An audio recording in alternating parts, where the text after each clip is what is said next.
우리가 남이 나한테 평가하는 게 전부는 아닙니다.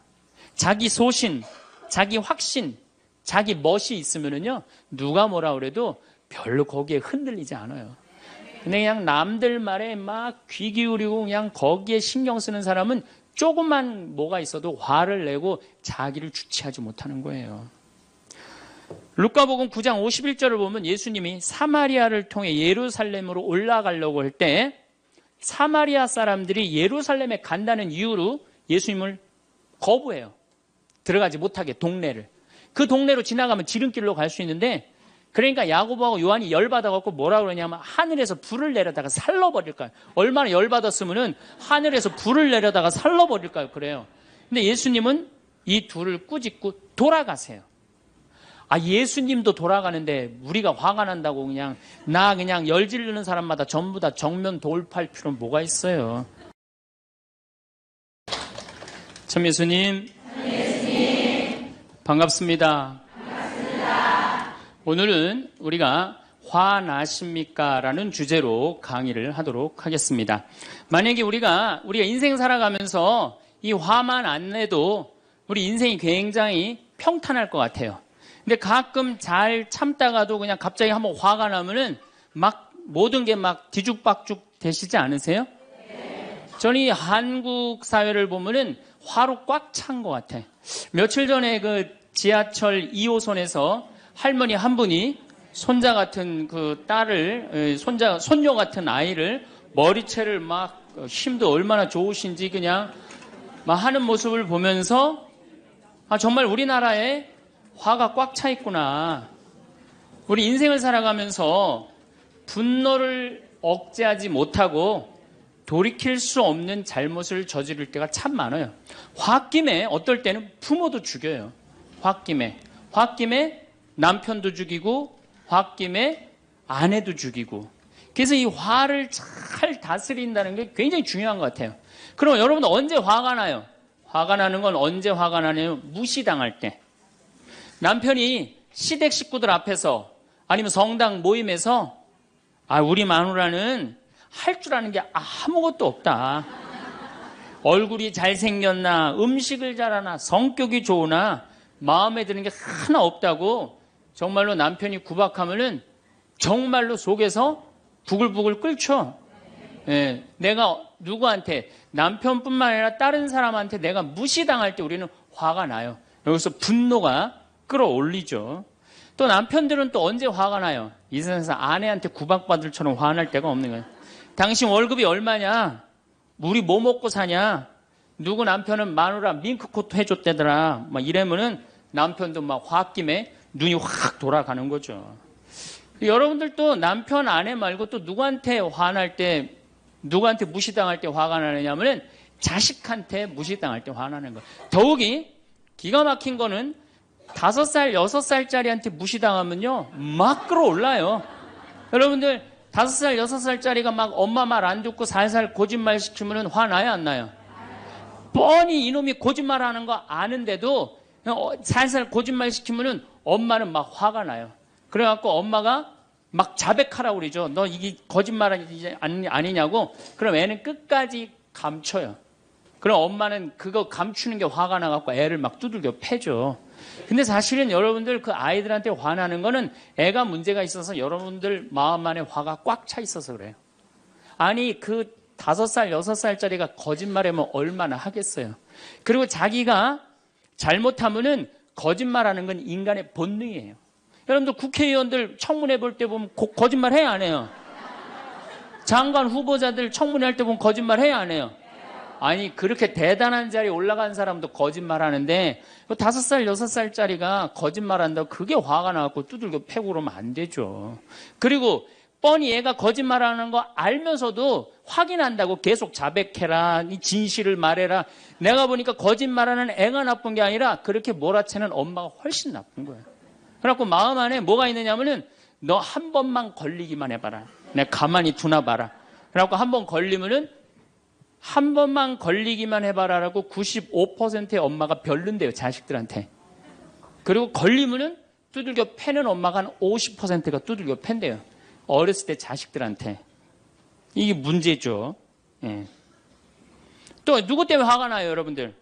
죽지도 않는 시어머니 때문에 열받잖아요. 그냥 막 90, 100살이 됐는데도 그냥 안 죽고 그냥 건강하고 배고프다고 그러고 밥 내놓으라고 그러고. 또 우리 또 할머니들은 누구 때문에 화나요?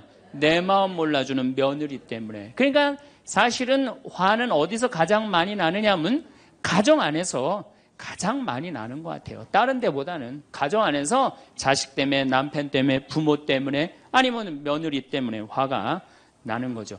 화는 날 때 보면 작은 일로 시작해서 크게 터집니다. 되게 아무것도 아닌 일로 화를 내기 시작해서 나중에 크게 터져. 그 화나는 걸 보면은 다이너마이트 이렇게 타들어가는 거 보시죠? 도화선 싹 타들어가다가 마지막에 터질 때는 어때요? 산도 무너뜨리고 막 굴도 막 만들어내고 그러잖아요.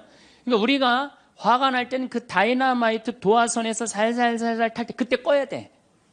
그게 끝에 가갖고 이게 터질 때까지 나를 복구 기다리고 있으면 나중에 큰일 납니다. 여러분들 처음에 집에서 불이 났을 때, 조그만 불이 났을 때 빨리 끄면은 그 다음에는 번지지도 않죠. 근데 그 끄지 않고 그냥 막 계속 놔두면은 나중에 불이 커지면 그땐 끄고 싶어도 꺼요, 못 꺼요? 못 끄는 거예요. 그러니까 화라는 거는 잘 빨리 다스리는 훈련이 필요한 거예요. 내가 김치찌개 저녁에 요즘 배춧값이 너무 뛰었다고 그래서 딴 데 이 배춧값 신경 쓰느냐고 김치찌개를 좀 짜게 끓였어. 남편이 딱 한 숟갈 먹어보니 이놈의 마누라 맨날 끓이는 김치찌개 하나 제대로 못 끓이느냐고. 그럼 부인이 여보 미안해, 요즘 배추 한 포기에 15,000원이래.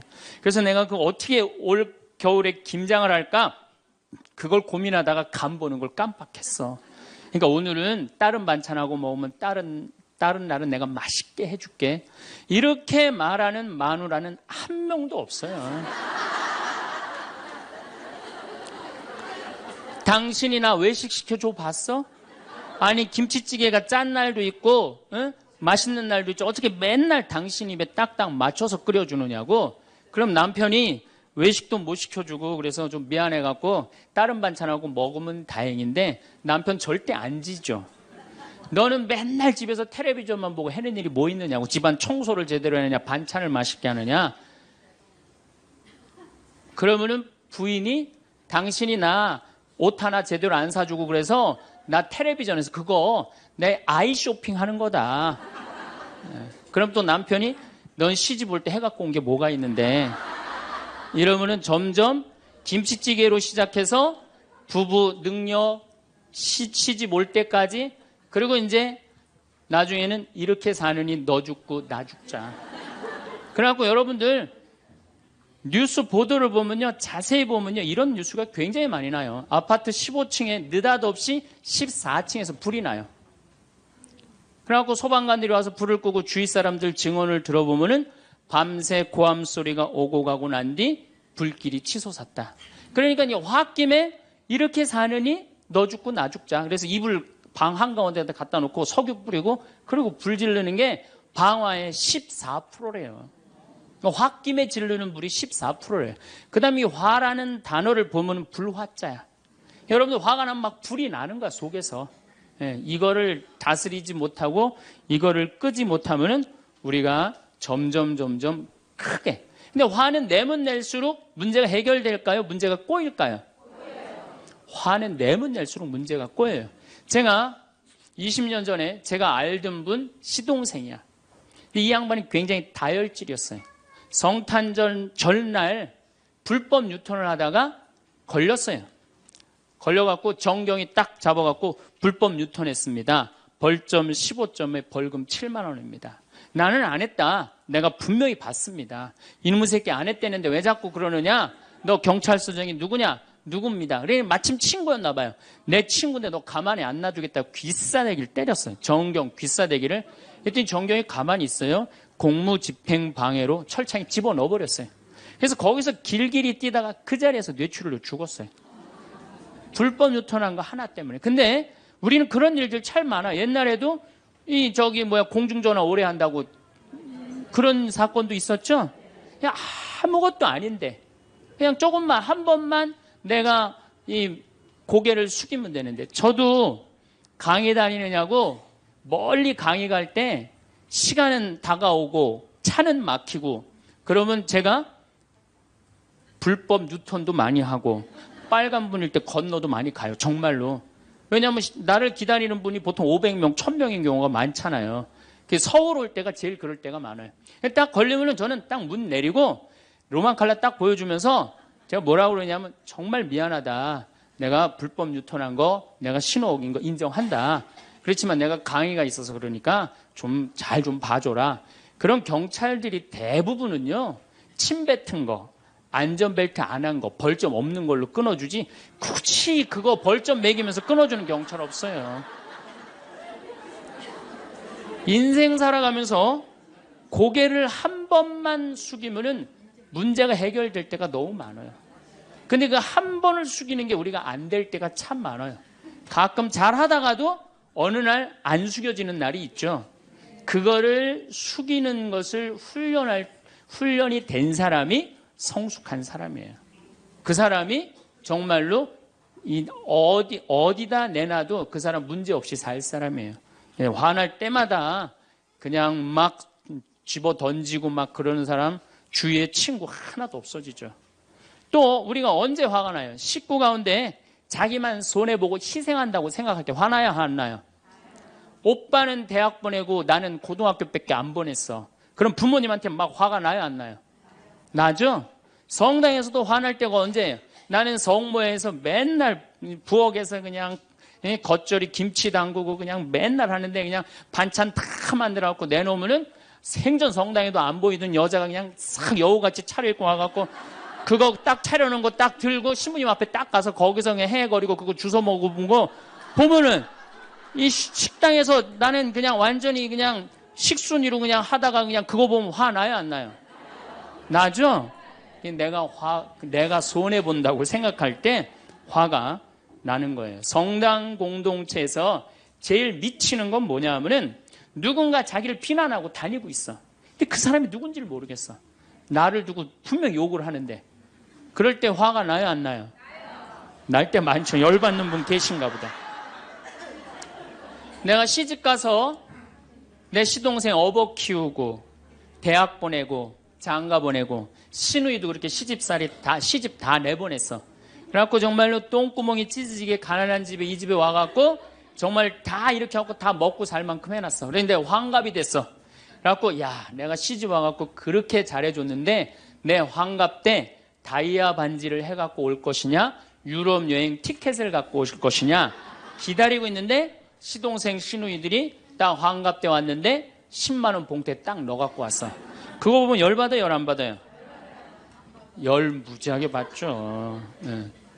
그래갖고 내가 너희들하고 인간관계를 갖나 봐라. 그리고 인간관계 끊고 사는 사람들도 많아요. 해준 게 돌아오지 않을 때. 그렇죠? 내가 잘해줬는데 돌아오지 않을 때. 근데 우리는 살아가면서 여러분 이제까지 은혜 받은 만큼 다른 사람한테 은혜 갚으셨어요? 저는 신부 되기까지 많은 신부님들, 많은 수녀님들, 많은 교우들이 저를 도와줬어요. 근데 신부 돼갖고 일일이 그분들한테 쫓아다니면서 다 감사했는가? 생각해보니까 다 하지 못했더라고요. 나도 다 감사하지 못했는데 내가 그 감사를 받지 못한다고 화낼 필요는 없지 않는가 그런 생각이 들어요. 제가 신학교 다닐 때 우리 학장 신부님이 돌아가신 배문환 신부님이 영성훈화 할 때 아주 이해하지 못하는 훈화를 꼭 하셨어요. 여러분들은 본당 신부가 돼갖고 교우의 40%만 지지를 받아도 여러분들은 성공하는 신부입니다. 근데 전 신학생 때 이해가 안 갔어요. 신학생 때 왜 이해가 안 갔느냐 하면은 내가 신학생 때 인기가 얼마나 좋았느냐 하면은 막 방학 때 가면은 주일학교 애들이 막 매달려갖고 길을 못 갔어요. 지금이야 뭐 이상한 세상이 돼갖고 그러지 못하지만은 25년 전만 해도 애들이 신학생들을 얼마나 매달리고 좋아했어요. 초등학교 애들이. 중고등학교 애들은 내가 방학 끝나고 신학교 돌아가면은 애인 군대 보내는 것처럼 그렇게 섭섭하고 편지 보낸다고 그러고 학사님 보고 싶다고 그러고 본당에서 아줌마들은 나보면 죽어 좋아서 근데 신부가 돼갖고 교우의 40%가 나를 지지해주지 않는다? 신학생 때도 인기가 이 정도라면 본당 신부 돼갖고 인기가 더 높을 거 아니에요. 그래서 신학교 그 영성 문화를 이해를 못했어요. 근데 막상 제가 신부가 되고 보니 교우의 40% 지지받는 거는요, 하늘의 별 따기보다도 어렵더라고요. 왜냐하면은 우리나라 지금 통계적으로 미사 참여율이 25% 나와요. 그러니까 정말로 그 신부님이 지지받는 신부님이다. 제대로 40% 지지받는 신부님이다. 그러면은 교우의 40%는 미사 참여율 나와야 될 거 아니에요. 그러니까 교우가 1000명이라면 400명은 나와야 될 거 아니에요. 2000명이라면 800명이라면 나와야 되는데 2000명 중에 800명 나오는 본당은 없어요. 2000명이라면 한 500명 정도, 600명 정도 나와요. 많이 나와요. 우리나라 평균적으로. 그러니까 40% 지지받는다는 게 어려워. 예수님은 나 환자 10명 고쳐줬는데 몇 명 돌아왔죠? 1명 돌아왔어요. 그러니까 여러분들이 여러분들 주위에 있는 사람들 10명한테 잘해줬어. 10명한테 잘해줬는데 9명이 돌아오지 않는다고 해서 섭섭할 필요가 없다는 얘기죠. 그러니까 1명이라도 돌아오면은 다행인 거예요. 그러니까 모든 사람들한테 인정받는 일이 쉬운 일이 아니다. 많은 사람들 화나는 경우가 어떤 경우가 여러분들 화가 많으냐면 자기가 완전한 사람이라고 생각할 때, 자기 판단이 옳다고 생각할 때, 그걸 옳다고 믿을 때 화가 나요. 많은 분들이 어떤 경우가 있느냐면은 내가 관상 좀 볼 줄 아는데 그 사람 틀렸어. 아니면 내가 관상 좀 볼 줄 아는데 그 사람 진짜 괜찮은 사람이야. 이 중에 관상 못 보는 사람 어디 있어? 50년, 60년 살으면은 딱 보면 다 알지. 그렇죠? 그런데 그게 맞는 경우도 있고 틀리는 경우도 참 많아요. 근데 우리는 어떤 착각을 갖고 있냐면 내가 적어도 판단하는 건 맞다고 생각해요. 다 여기 저를 포함해서 여러분들 모두가 그런 생각을 해요. 근데 그게 허물어졌을 때 화가 나는 거예요. 그게 허물어졌을 때. 제가 지난달에 뉴욕에 강의를 갔었어요. 퀸즈 성당이라는 데서 강의를 했는데 교우들이 진짜 많이 나왔어요. 정말로 꽉 찼어요. 강의를 하는데 정말로 반응이 아주 좋더라고요. 강의가 끝나고 이제 본당 신부님하고 사제관을 올라가는데 따라오는데 이게 한국 사람이 안 따라오고 미국 여자가 따라오는 거예요. 미국 여자가 따라와갖고 그러는 거예요. 신부님, 자기가 신부님 강의를 한국말을 잘 못 알아들어서 잘 알아듣지는 못하지만은 너무 감동을 받았다고. 신부님은 정말로 하느님의 사람이라고. 나는 듣다 내 강의를 정말로 감동받다 못한 미국 여자까지 내 강의를 감동을 받는구나.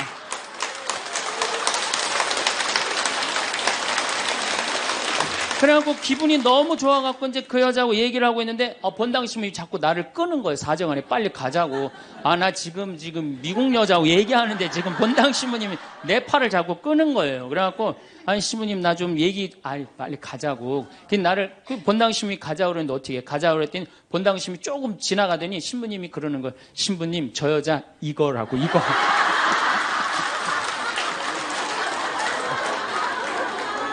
한국에서 강의만 오면은 강의 오는 신부님한테 쫓아다니면서 저런다고. 난 내가 강의 잘해갖고 그런 줄 알았더니 쫓아와갖고 그냥.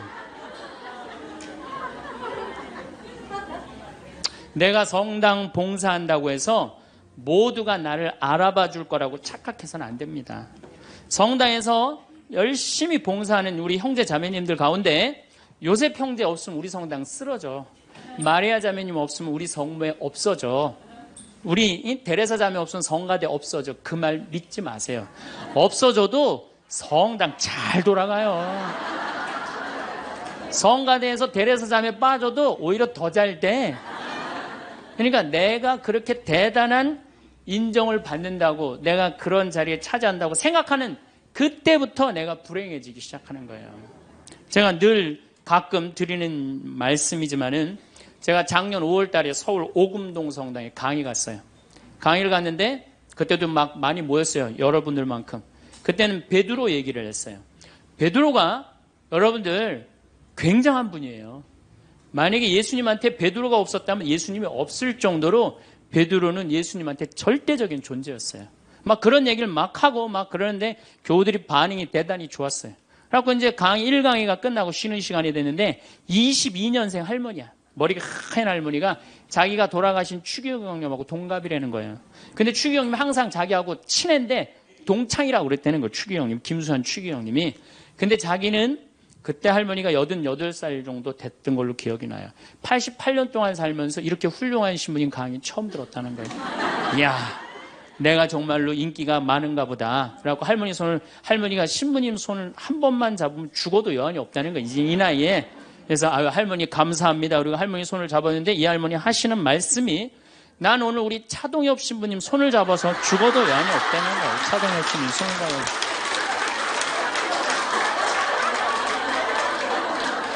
그래서 제가 그랬죠. 할머니, 저는 차동엽 신부가 아닙니다. 저는 황창현 신부입니다. 그렇게 분명히 말씀을 드렸는데 이 할머니는 황창현이라는 사람 알지도 못하는 거예요. 그래갖고 또 뭐 상담하고 싶다는 분들이 있어서 상담을 쭉 하고 있는데 저쪽에 있는 할머니가 안 가고 기다리고 계시더라고요. 사람들이 다 떠나는데 할머니가 또 오셨어요. 이 유명한 신부님 손 한번, 우리 차동엽 신부님 손 한번 더 잡아보자고.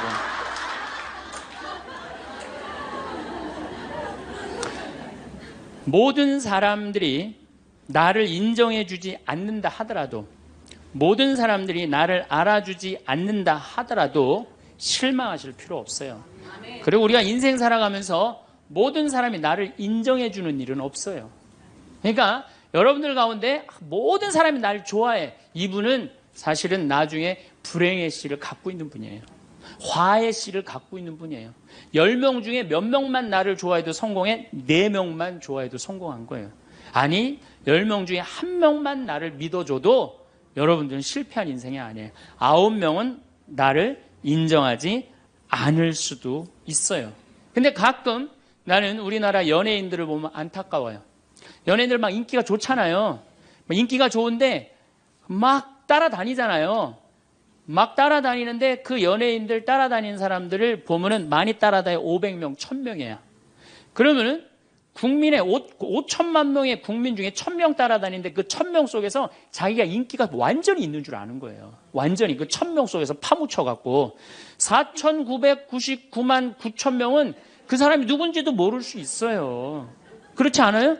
여러분들 요즘 연예인들 막 때로 나와갖고 뛰어다니고 막 춤추는 거 보면 구분돼요, 안 돼요? 난 아무리 알아보려고 해도 나도 이제 늙어가기 시작하니까 이게 누가 누군지 모르겠더라고요. 나하고 그 사람들하고 아무 상관없어. 그러나 연예인들은 그런 생각을 안 해요. 자기가 모든 사람들한테 인기가 있다고 착각을 해요. 그런데 갑자기 댓글에 그게 노래냐, 그게 춤이냐, 그게 연기냐, 이런 악성 댓글이 올라오면 그때부터 미치는 거예요. 그래갖고 그 악성 댓글을 올려봤자 내가 보기에는 정신 나간 사람이 올리거나 아니면은 자기 마음에 안 드는 사람 올리는데 많이 올려야 50명, 100명도 안 올릴 거예요. 자기를 좋아하는 연예인들은, 저 일반 대중들은 보통 한 5,000명, 10,000명 되면은 그런 악성 댓글을 올리는 사람은 10명, 20명도 안 될 거예요. 근데 그거에 스트레스를 받아갖고 목매갖고 자살하는 연예인들이 참 많아요. 그럴 필요 없다는 거예요. 최진실 씨가 이 세상 떠난 지 벌써 이제 2년 됩니다. 참 안타까운 연예인이에요. 나는 최진실 씨하고 나이하고 비슷한 연배. 우리 어렸을 때 인기 최고였어요. 정말로. 정말 앞으로도 더 연애 활동을 했으면 우리한테 큰 기쁨을 줬을 거야. 근데 최진실 씨를 좋아하는 사람은 국민이 나를 포함해서 한 3천만 명은 될 거예요. 근데 최진실 씨가 세상 떠날 때 악성 댓글을 한 사람 4사람밖에 안 돼요. 근데 너무너무 안타깝죠. 그러니까 우리가 살아가면서 여러분들도 여러분들한테 막 나쁜 소리를 하는 사람은 한둘이야. 근데 그 한둘도 내가 보기엔 제정신 가진 사람은 아니다. 그러니까 모든 사람들한테 내가 인정받지 못한다고 그래서 화낼 필요는 없다. 제가 17년 전, 벌써 18년 전이네요. 철산성당이라는 경기도 광명 보좌신부를 했어요. 보좌신부를 했는데 거긴 교우가 14,000명이야. 14,000명. 예비자 교리반을 딱 맡았는데 100명이 딱 있는 거예요. 새로 신부는 됐지. 그냥 교리 교환을 신학교 때 얼마나 공부를 열심히 하고 준비를 열심히 했어요. 100명이 있으니까 기분이 너무 좋더라고요. 그래서 그냥 교리를 그냥 얼마나 열심히 했는지 몰라요. 근데 한 달이 지났는데 늘어나도 전찬을 판국에 아니 이게 줄어들기 시작하는 거예요. 90명으로 줄어드는 거예요. 2달이 지났는데 80명으로 줄어드는 거예요. 3달이 지났는데 진짜 딱 반토막이 나더라고. 50명으로. 그랬더니 봉사자들이 맥주하고 안주를 사갖고 와서 나를 위로해 주는 거예요. 신부님 실망하지 말아라. 원래 교리반이 이렇게 어중이 떠중이 다 떠나고 이렇게 오리지널만 3개월 지나면 딱 남는다. 그리고 실망하지 말으셔야 되는 이유가 수녀님 반은 더 떨어졌다. 그러니까 실망하지 말아라. 그때 제가 뭐라고 그랬냐면 여러분들은 요한복음 6장도 읽어보지 않았느냐. 요한복음의 6장에 무슨 얘기가 나오는 예수님이 5,000명 먹인 기적 얘기가 나와요. 근데 요한복음 4장에 보면 예수님이 죽어가는 고간의 아들을 살려요. 그냥 예수님 활동하자마자 첫 기적은 요한복음에서 첫 기적은 가나에 술 많게 하는 기적이고 두 번째 기적이 뭐냐면은 죽어가는 고간의 아들을 살리는 거예요. 그럼 죽어가는 고간의 아들을 여러분들 본당 신부가 새로 발령받아 와서 내 아들이 암으로 막 죽어가. 내 신부님이 가정방문 와갖고 내가 안수기도 한번 해볼게. 그래갖고 안수기도를 해줬는데 암으로 막 죽어가려고 그러는 아들이 살아났어. 그럼 그 신부님 인기가 본당에서 어떨 것 같아요? 성당 안 나오던 교우들도 그 신부님 구경하러 다 나올 거 미사 참례. 예수님 엄청나게 따라다녔어요. 그런데 요한복음 5장에 보면 예수님이 38년 동안 벳자다 연못에서 누워있던 사람을 지나가다가 측은한 마음이 들어서 일으켜 세워요. 근데 신부님 우리 시어머니는 중풍으로 38년 동안 누워있었다고. 그럼 내가 또 한번 안수기도 해볼게. 가서 안수기도 했는데 시어머니가 38년 만에 일어났어. 그럼 본당 신부님 인기는 하늘을 찌르는 게 아니라 하늘을 뚫고 올라갈 거예요. 그 정도로 예수님 인기가 그렇게 좋았어요. 그래갖고 이 사람들이 예루살렘에서 예수님이 그런 기적을 하셨는데 예수님을 갈릴레아 호수까지 몇 명이 따라가느냐면 5,000명이 따라갑니다. 자기네들 스스로 제자라고 그러면서 5,000명이 따라가요. 5,000명이 따라가는데 보니까 3일 동안 이 사람이 밥을 못 먹어. 그러니까 예수님이 빵 5개, 물고기 2마리로 5,000명을 먹여요. 그러니까 당시 유대인들이 뭐라고 그러냐면 우리가 드디어 기다리던 왕이 왔다. 왕으로 억지로라도 모시자. 그래요. 그러니까 예수님이 딱 사라졌다가 저녁에 딱 나타나는데 갈릴레아 호수에 나타나는데 성서에 25에서 30 스타디온 정도 배가 떨어져 있었다고 그랬어요. 그럼 완 스타디온은 얼마냐? 한 200m 정도를 완 스타디온, 한 스타디온이라고. 여러분들 스타디온이 어디서 온 말이에요? 스타디움 한 바퀴를 돌고 있습니다. 그러잖아요. 그 스타디움이 성서에서 나오는 스타디온에서 나온 얘기예요. 그러니까 한 스타디온은 한 200m 정도 되는 거예요. 그걸 30 스타디온을 걸었다면은 얼마를 걸은 거냐면은 6km를 걸은 거, 무리를 쫙. 미치는 거죠. 사람이 무리를 걸은 거를 보면 미치지 않아요. 만약에 여러분들 내가 강의한다고 저 뒤에서 걸어서 안 들어오고 공중부양으로 떠서 쫙 들어온다고 생각을 해봐. 강의할 필요 있어요, 없어요? 잠깐 떴다가 그냥 쫙 나가면 그걸로 끝이지. 그러니까 당시의 유대인들은 예수님한테 완전히 반한 거예요. 근데 다음날 예수님이 이상한 말을 해요. 참으로 확 끼얹어요. 내가 진실로 진실로 너희에게 말한다. 너희가 사람의 아들의 살을 먹지 않고 그의 피를 마시지 않으면 너희는 생명을 얻지 못한다. 그러나 내 살을 먹고 내 피를 마시는 사람은 영원한 생명을 얻고 나도 마지막 날에 그를 다시 살릴 것이다. 내 살은 참된 양식이고 내 피는 참된 음료다. 군중들이 눈이 동그래요. 여러분들은 살 먹고 피 먹는 얘기 하도 많이 들어서 안 이상하죠? 그런데 다른 종교인들이 우린 예수님 살 먹어, 예수님 피 마셔. 그러면은 어떻게 생각할 것 같아요? 식인종 아니면 드라큘라 둘 중에 하나예요. 예수님 피 먹는 거면. 그러니까 당시의 유대인들이 뭐라고 그러냐면 이 말씀은 듣기가 너무 거북하다. 누가 듣고 있을 수 있겠는가? 그러니까 그러면서 떠나요. 그러니까 예수님이 당신의 말씀을 두고 투덜거리는 것을 속으로 아시고 그들에게 이르셨다. 이 말이 너희 귀에 거슬리느냐? 그리고 성서에 이렇게 우리에게 말합니다. 이 일이 일어난 뒤로 제자들 가운데 많은 사람이 되돌아가고 더 이상 예수님과 함께 다니지 않았다. 다 떠나간 거예요. 말을 알아듣기 너무 어렵다고. 그러니까 이제 예수님이 이제 딱 12명 딱 남아있는 거, 어떤 무식한 어부 12이 눈을 동그랗게 뜨고 예수님을 쳐다보는 거예요. 그러니까 예수님이 이때 뭐라고 그러냐면은, 너희도 떠나고 싶으냐. 그러니까 이 12마저 떠나면 예수님 완전히 낙동강 오리알 되는 거예요. 이때 대단한 인물이 하나 나옵니다. 누구냐? 베드로예요. 다 떠났음에도 불구하고 의리를 지킨 분이 베드로예요. 당신은 영원한 생명을 주시는 말씀을 가지고 있는데 우리가 어디를 갑니까? 그리고 예수님은 이 12하고만 다니세요.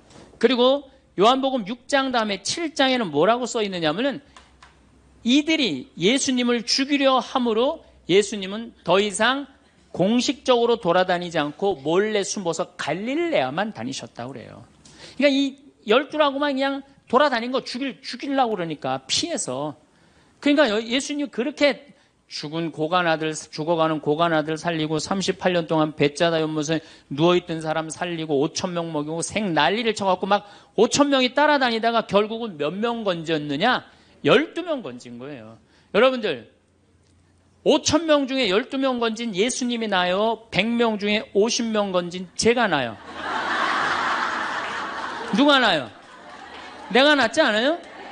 아니 내가 예수님보다 나은데 뭐 예비교 50명 떨어졌다고 실망할 게 뭐 있어. 나는 가끔 한심한 레지오 단장들이 있어요. 신부님 우리 단원이 10명인데 오늘 2명밖에 안 나왔습니다. 그래서 둘이서 울면서 개응을 했습니다. 우리 레지오 해체해야 될까 봅니다. 이렇게 오는 단장이 있는데 한심한 단장이죠. 10명 중에 2명 나왔다 그러면 20% 지지받는 단장이야. 자, 5,000명 중에 12명 남긴 예수님이 나요? 10명 중에 2명 나온 단장이 나요? 누가 나? 단장이 훨씬 나은 거예요. 또 요즘 우리나라 구역 반모임 활성화를 위해서 굉장히 많이 노력하죠. 근데 많은 경우 반장님들, 구역장님들이 실망해요. 우리 구역이 10세대인데 3세대밖에 안 나온다. 4세대밖에 안 나온다. 이렇게 실망하는 분들이 굉장히 많아요. 그러면은 10세대 중에 3세대나 4세대 나오면은 이건 본당 신부보다 난 사람이에요. 예수님보다는 뭐 더 난 사람이고 실망할 필요가 뭐가 있어. 예수님 뭐라 그러냐면 너희 중에 단 두세 사람만 모여도 내가 그곳에 함께 있겠다. 그러면 됐지 뭐 이렇게 욕심이 많아요. 그러니까 여러분들 모든 사람들한테 인정받는 건 쉬운 일이 아니고 인정받으려고 할 때 우리 인생이 피곤해지고 화가 난다 이거예요. 제가 2년 전에 평화방송에 강의를 한 2달 정도 했어요. 많이 한 것도 아니에요. 2달. 그런데 정말로 인기가 대단하더라고. 막 전화가 얼마나 오는지.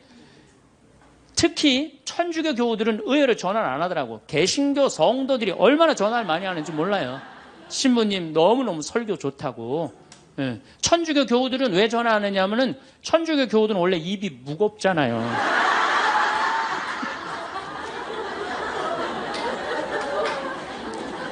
급기야는 목사님이 전화를 하셨어요. 신부님 우리 교회에 와서 설교를 주일 예배에 좀 해달라는 거예요. 그래서 제가 주일 예배에 가서 설교를 했어요. 그때 이번에는 천안에서 스님이 전화를 하셨어요. 우리 절에 와서 설법을 해달라고. 더욱이 나는 그 주지 스님을 아직도 잊지 못하는데 참 좋으세요. 겸손하시고. 상좌에 앉혀서 제가 설법도 주일날 했어요. 뭐 인기가 뭐 천주교, 개신교, 불교 막 올라가는 거예요. 기분이 끝내줬는데 갑자기 전화가 한 통 왔어요. 평촌에서 사는 할머니야. 근데 이 할머니가 전화를 우리 직원한테 황창현 신부를 바꾸라고 전화가 온 거예요. 근데 문제는 황창현 신부님을 바꾸라는 건 좋은 말 하려고 전화한 거예요. 근데 황창현 신부를 바꾸라는 건 따지려고 전화한 거예요. 전화를 딱 받았더니 당신은 정의구현 사제단이냐 딱 그렇게 물어보는 거예요. 그래서 난 정의구현 사제단이 아니다. 그랬더니 정의구현 사제단도 아닌데 왜 운하를 반대하느냐. 우리나라 경제가 살려면 운하를 해야 된다. 젊은 신부가 경제도 모르고 사회도 모르고 정치도 모르는 신부가 방송에 나와서 운하가 안 된다고 1시간 동안 떠들면 되겠느냐. 그리고 당시 수원교구 주보에다가 운하 안 된다고 한 달을 주보에다 써내는데 그 60만 명, 70만 명이 있는 주보에다 그런 글을 쓰면 되느냐. 그리고 당신 앞에 행복론 강의도 하나도 재미없었다. 나와서 방송 나와서 강의하지 말아라. 그래서 전화를 다 끊는 거예요. 제가 기분이 좋았겠어, 나빴겠어요? 기분은 나빴지만 그 할머니 때문에 화를 주체하지 못해서 내가 목을 매갖고 자살을 해야 되겠다, 이 생각은 안 했어요. 생각이 다 틀린 거예요. 생각이 틀리고 상황이 다 틀린 거예요. 내 강의를 듣는 사람이 10,000명이라면 10,000명 중에 5,000명은 나하고 생각이 같을 수 있어요. 근데 5,000명은 나하고 틀릴 수 있어요.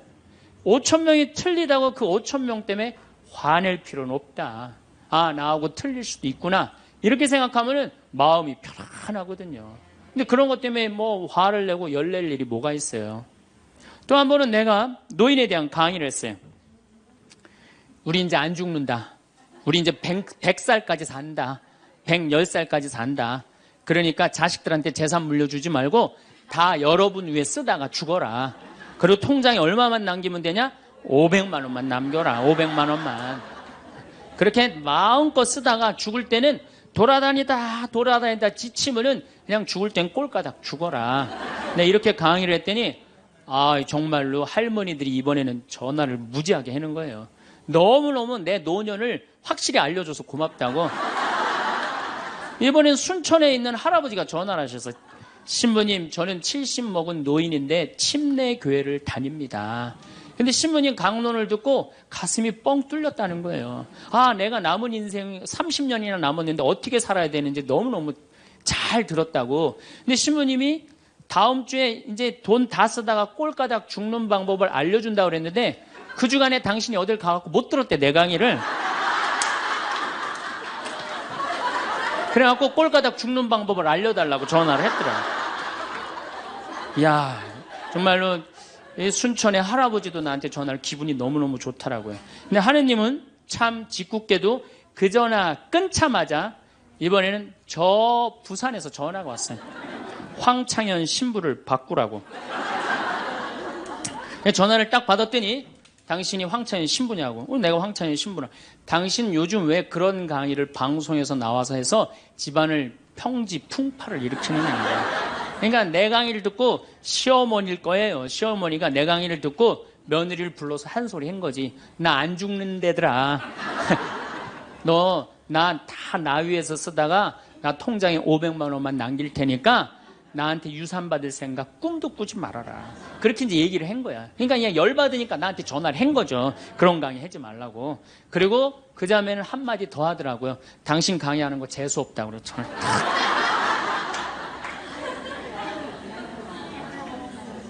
내가 그 전화를 받고 기분이 좋았겠어요? 나빴겠어요? 기분은 나빴지만 내가 화가 나고 내 감정을 주체할 정도는 아니었어요. 왜? 상황이 틀리니까. 얼마든지 내가 공격받을 수 있는 얘기를 한 거니까. 그런 다른 의견이 있을 수 있는 거예요. 그걸 일일이 다 대응하려고 그러면요, 나중에 내가 어떻게 될 것 같아요? 미쳐요. 미쳐요. 여러분들, 요즘 나는 가끔 텔레비전 보면서 총리들도, 대통령도 막 신발 막 던지고 막 결함 막 던지고 그러잖아요. 대통령한테도. 우리가 남이 나한테 평가하는 게 전부는 아닙니다. 자기 소신, 자기 확신, 자기 멋이 있으면은요, 누가 뭐라 그래도 별로 거기에 흔들리지 않아요. 근데 그냥 남들 말에 막 귀 기울이고 그냥 거기에 신경 쓰는 사람은 조금만 뭐가 있어도 화를 내고 자기를 주체하지 못하는 거예요. 루카복음 9장 51절을 보면 예수님이 사마리아를 통해 예루살렘으로 올라가려고 할 때 사마리아 사람들이 예루살렘에 간다는 이유로 예수님을 거부해요. 들어가지 못하게, 동네를. 그 동네로 지나가면 지름길로 갈 수 있는데, 그러니까 야고보하고 요한이 열받아갖고 뭐라 그러냐면 하늘에서 불을 내려다가 살러버릴까요? 얼마나 열받았으면은 하늘에서 불을 내려다가 살러버릴까요? 그래요. 근데 예수님은 이 둘을 꾸짖고 돌아가세요. 예수님도 돌아가는데 우리가 화가 난다고 그냥 열 지르는 사람마다 전부 다 정면 돌파할 필요는 뭐가 있어요? 그렇지 않겠어요? 우리도 예수님처럼 돌아갈 상황이 되면 돌아갈 줄 알아야 됩니다. 세상 사람들이 다 나를 몰라준다 해도 화낼 일도 아니에요. 공자님은 뭐라고 그러셨느냐? 진정한 성인은 자기를 몰라줘도 분노하지 않고 유유자적할 줄 아는 사람이 진정한 성인이라고 그랬어요. 내가 누군데 나를 몰라봐. 왕년에 내가 이 거리를 주름 잡던 사람인데 이 성당 지을 때 내가 어떻게 했는데 나에게 이럴 수가 있어. 내가 시집와서 똥구녕이 찢어지게 가난한 이 집 이렇게 일으켜놨는데 나를 무시할 수 있어? 이렇게 자꾸 자기 도취에 사로잡히면은요, 나중에 다른 사람하고 부닥치게 되고 잘난 척하게 되는 그런 꼴이 된다. 그런 꼴이에요. 여러분들 반대로 모두를 사랑할 수 있어요? 내가 모든 사람들한테 사랑받을 수도 없지만은 반대로 사랑할 수 있느냐? 다 사랑할 수 있어요? 쉽지 않죠? 내가 본당 신부 해보니까 다 사랑하는 사람이 있긴 있더라고요. 누가 다 사랑하느냐면 머리에 꽃 꽂은 여자가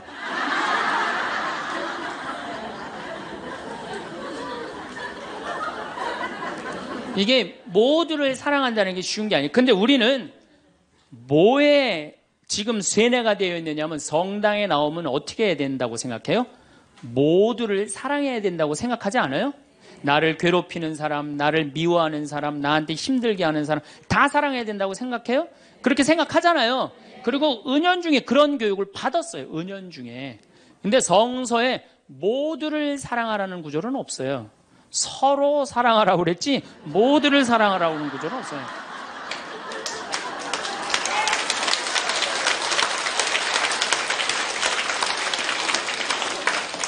그러면은 이 모두를 이 사랑하는 게 얼마나 어려우느냐 요 얘기만 하고 다음 시간에 얘기하도록 하겠습니다. 사람은요 동그란 사람이 있고 네모난 사람이 있고 세모난 사람이 있고 별난 사람이 있어요. 그렇죠? 근데 꼭 사람 중에 삐죽한 사람이 있어. 삐죽한 사람. 말 한마디라도 꼭 아프게 하는 사람이 있어요. 그래갖고 내가 이제 마음 먹고 파마를 싹 했단 말이야. 마음 먹고. 그래갖고 이 동그란 사람이 파마를 딱 했는데 삐죽한 놈이 딱 와서 한마디 합니다. 파마를 왜 그렇게 했어? 얼굴이 떡판 같아 보이잖아. 그럼 이 동그란 사람 피가 뚝뚝 떨어져요? 안 떨어져요? 뚝뚝 떨어지는데 동그란 사람 특징은 뭐냐? 남한테 싫은 소리 하면 안 되는 줄 알고 있는 거예요. 그러니까 동그란 사람이 그렇게 내 가슴에 피가 떨어지면 한마디 해줘야 될 거 아니에요. 내가 떡판이든 뭐든 네가 무슨 상관이냐 이렇게 얘기를 해야 되는데 동그란 사람은 파마를 왜 그렇게 해서 얼굴이 떡판 같잖아. 그러면 동그란 사람이 뭐라고 그러냐면 그러게 해다 보니 그렇게 됐네. 그리고 어디 가서 울기 시작하냐면 성당에 가서 울기 시작하는 거예요. 예수님 저 삐죽한 여자가 나보러 떡판이래요. 근데 예수님 당신이 정말로 십자가에서 참고 인내하고 용서하고 사랑했으니까 나도 참고 용서하고 인내하고 사랑할게요. 그래갖고 그냥 겨우 어떻게 주체할 수 없는 걸 다스려갖고 고해성사를 봤어. 고해성사를 봐갖고 용서를 했어.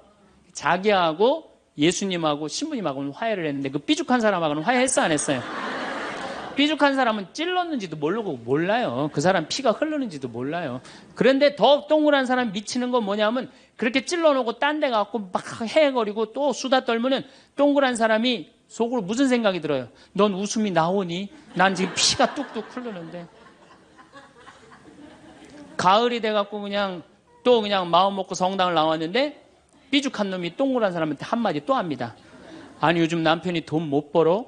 옷을 왜 이렇게 후줄그리하게 입고 다녀? 그러면 또 피가 뚝뚝 떨어지는 거야. 이 동그란 사람 여러분들 삐죽한 사람 만나야 돼? 만나지 말아야 돼? 만나면 안 돼요.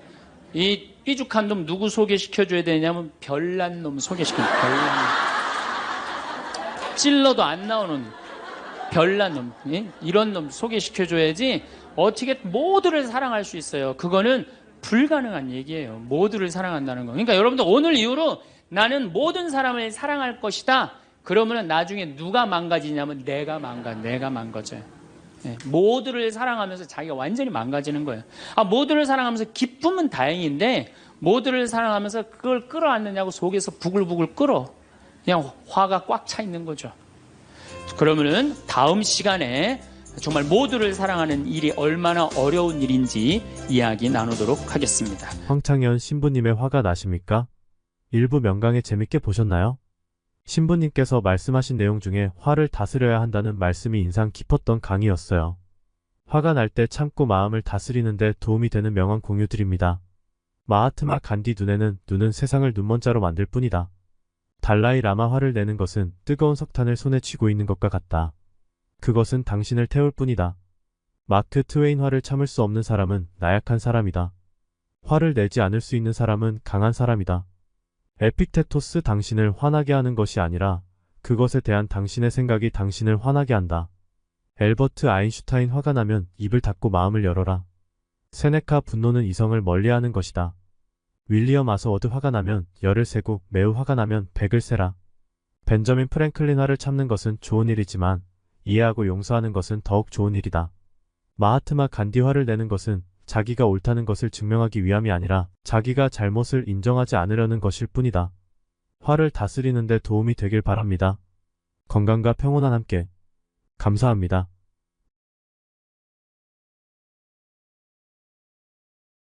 행복론이에요. 행복론. 행복하여라 마음이 가난한 사람들, 행복하여라 마음이 깨끗한 사람들, 행복하여라 마음이 온유한 사람들, 행복하여라 슬퍼하는 사람들, 행복하여라 아픈 사람들, 행복하여라 옳은 일을 하다 박해를 받는 사람들.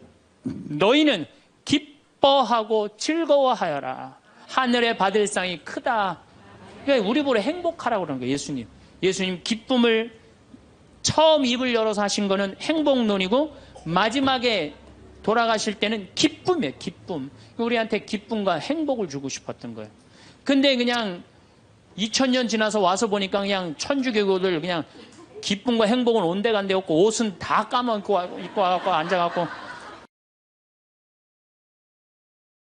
예수님 반갑습니다.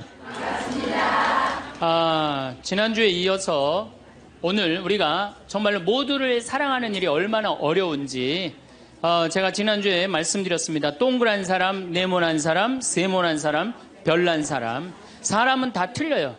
정말 제가 다 틀리다는 걸 얼마나 느끼느냐 하면은 내 친구들하고 냉면을 먹어도 내 친구 중에 아주 친한 친구가 하나 있는데 얘는 냉면을 먹으면은 달걀이 나오잖아요. 근데 걔는 흰자만 좋아해요. 근데 저는 노른자만 좋아해요. 저는 노른자만. 그래서 걔를 노른자를 빼놔요. 그럼 저는 노른자만 먹고 걔는 내 흰자 갖고 가고. 사람이 정말로 틀리는 것 같아요. A형하고 B형하고 A병하고 O형하고 밥을 먹었어요.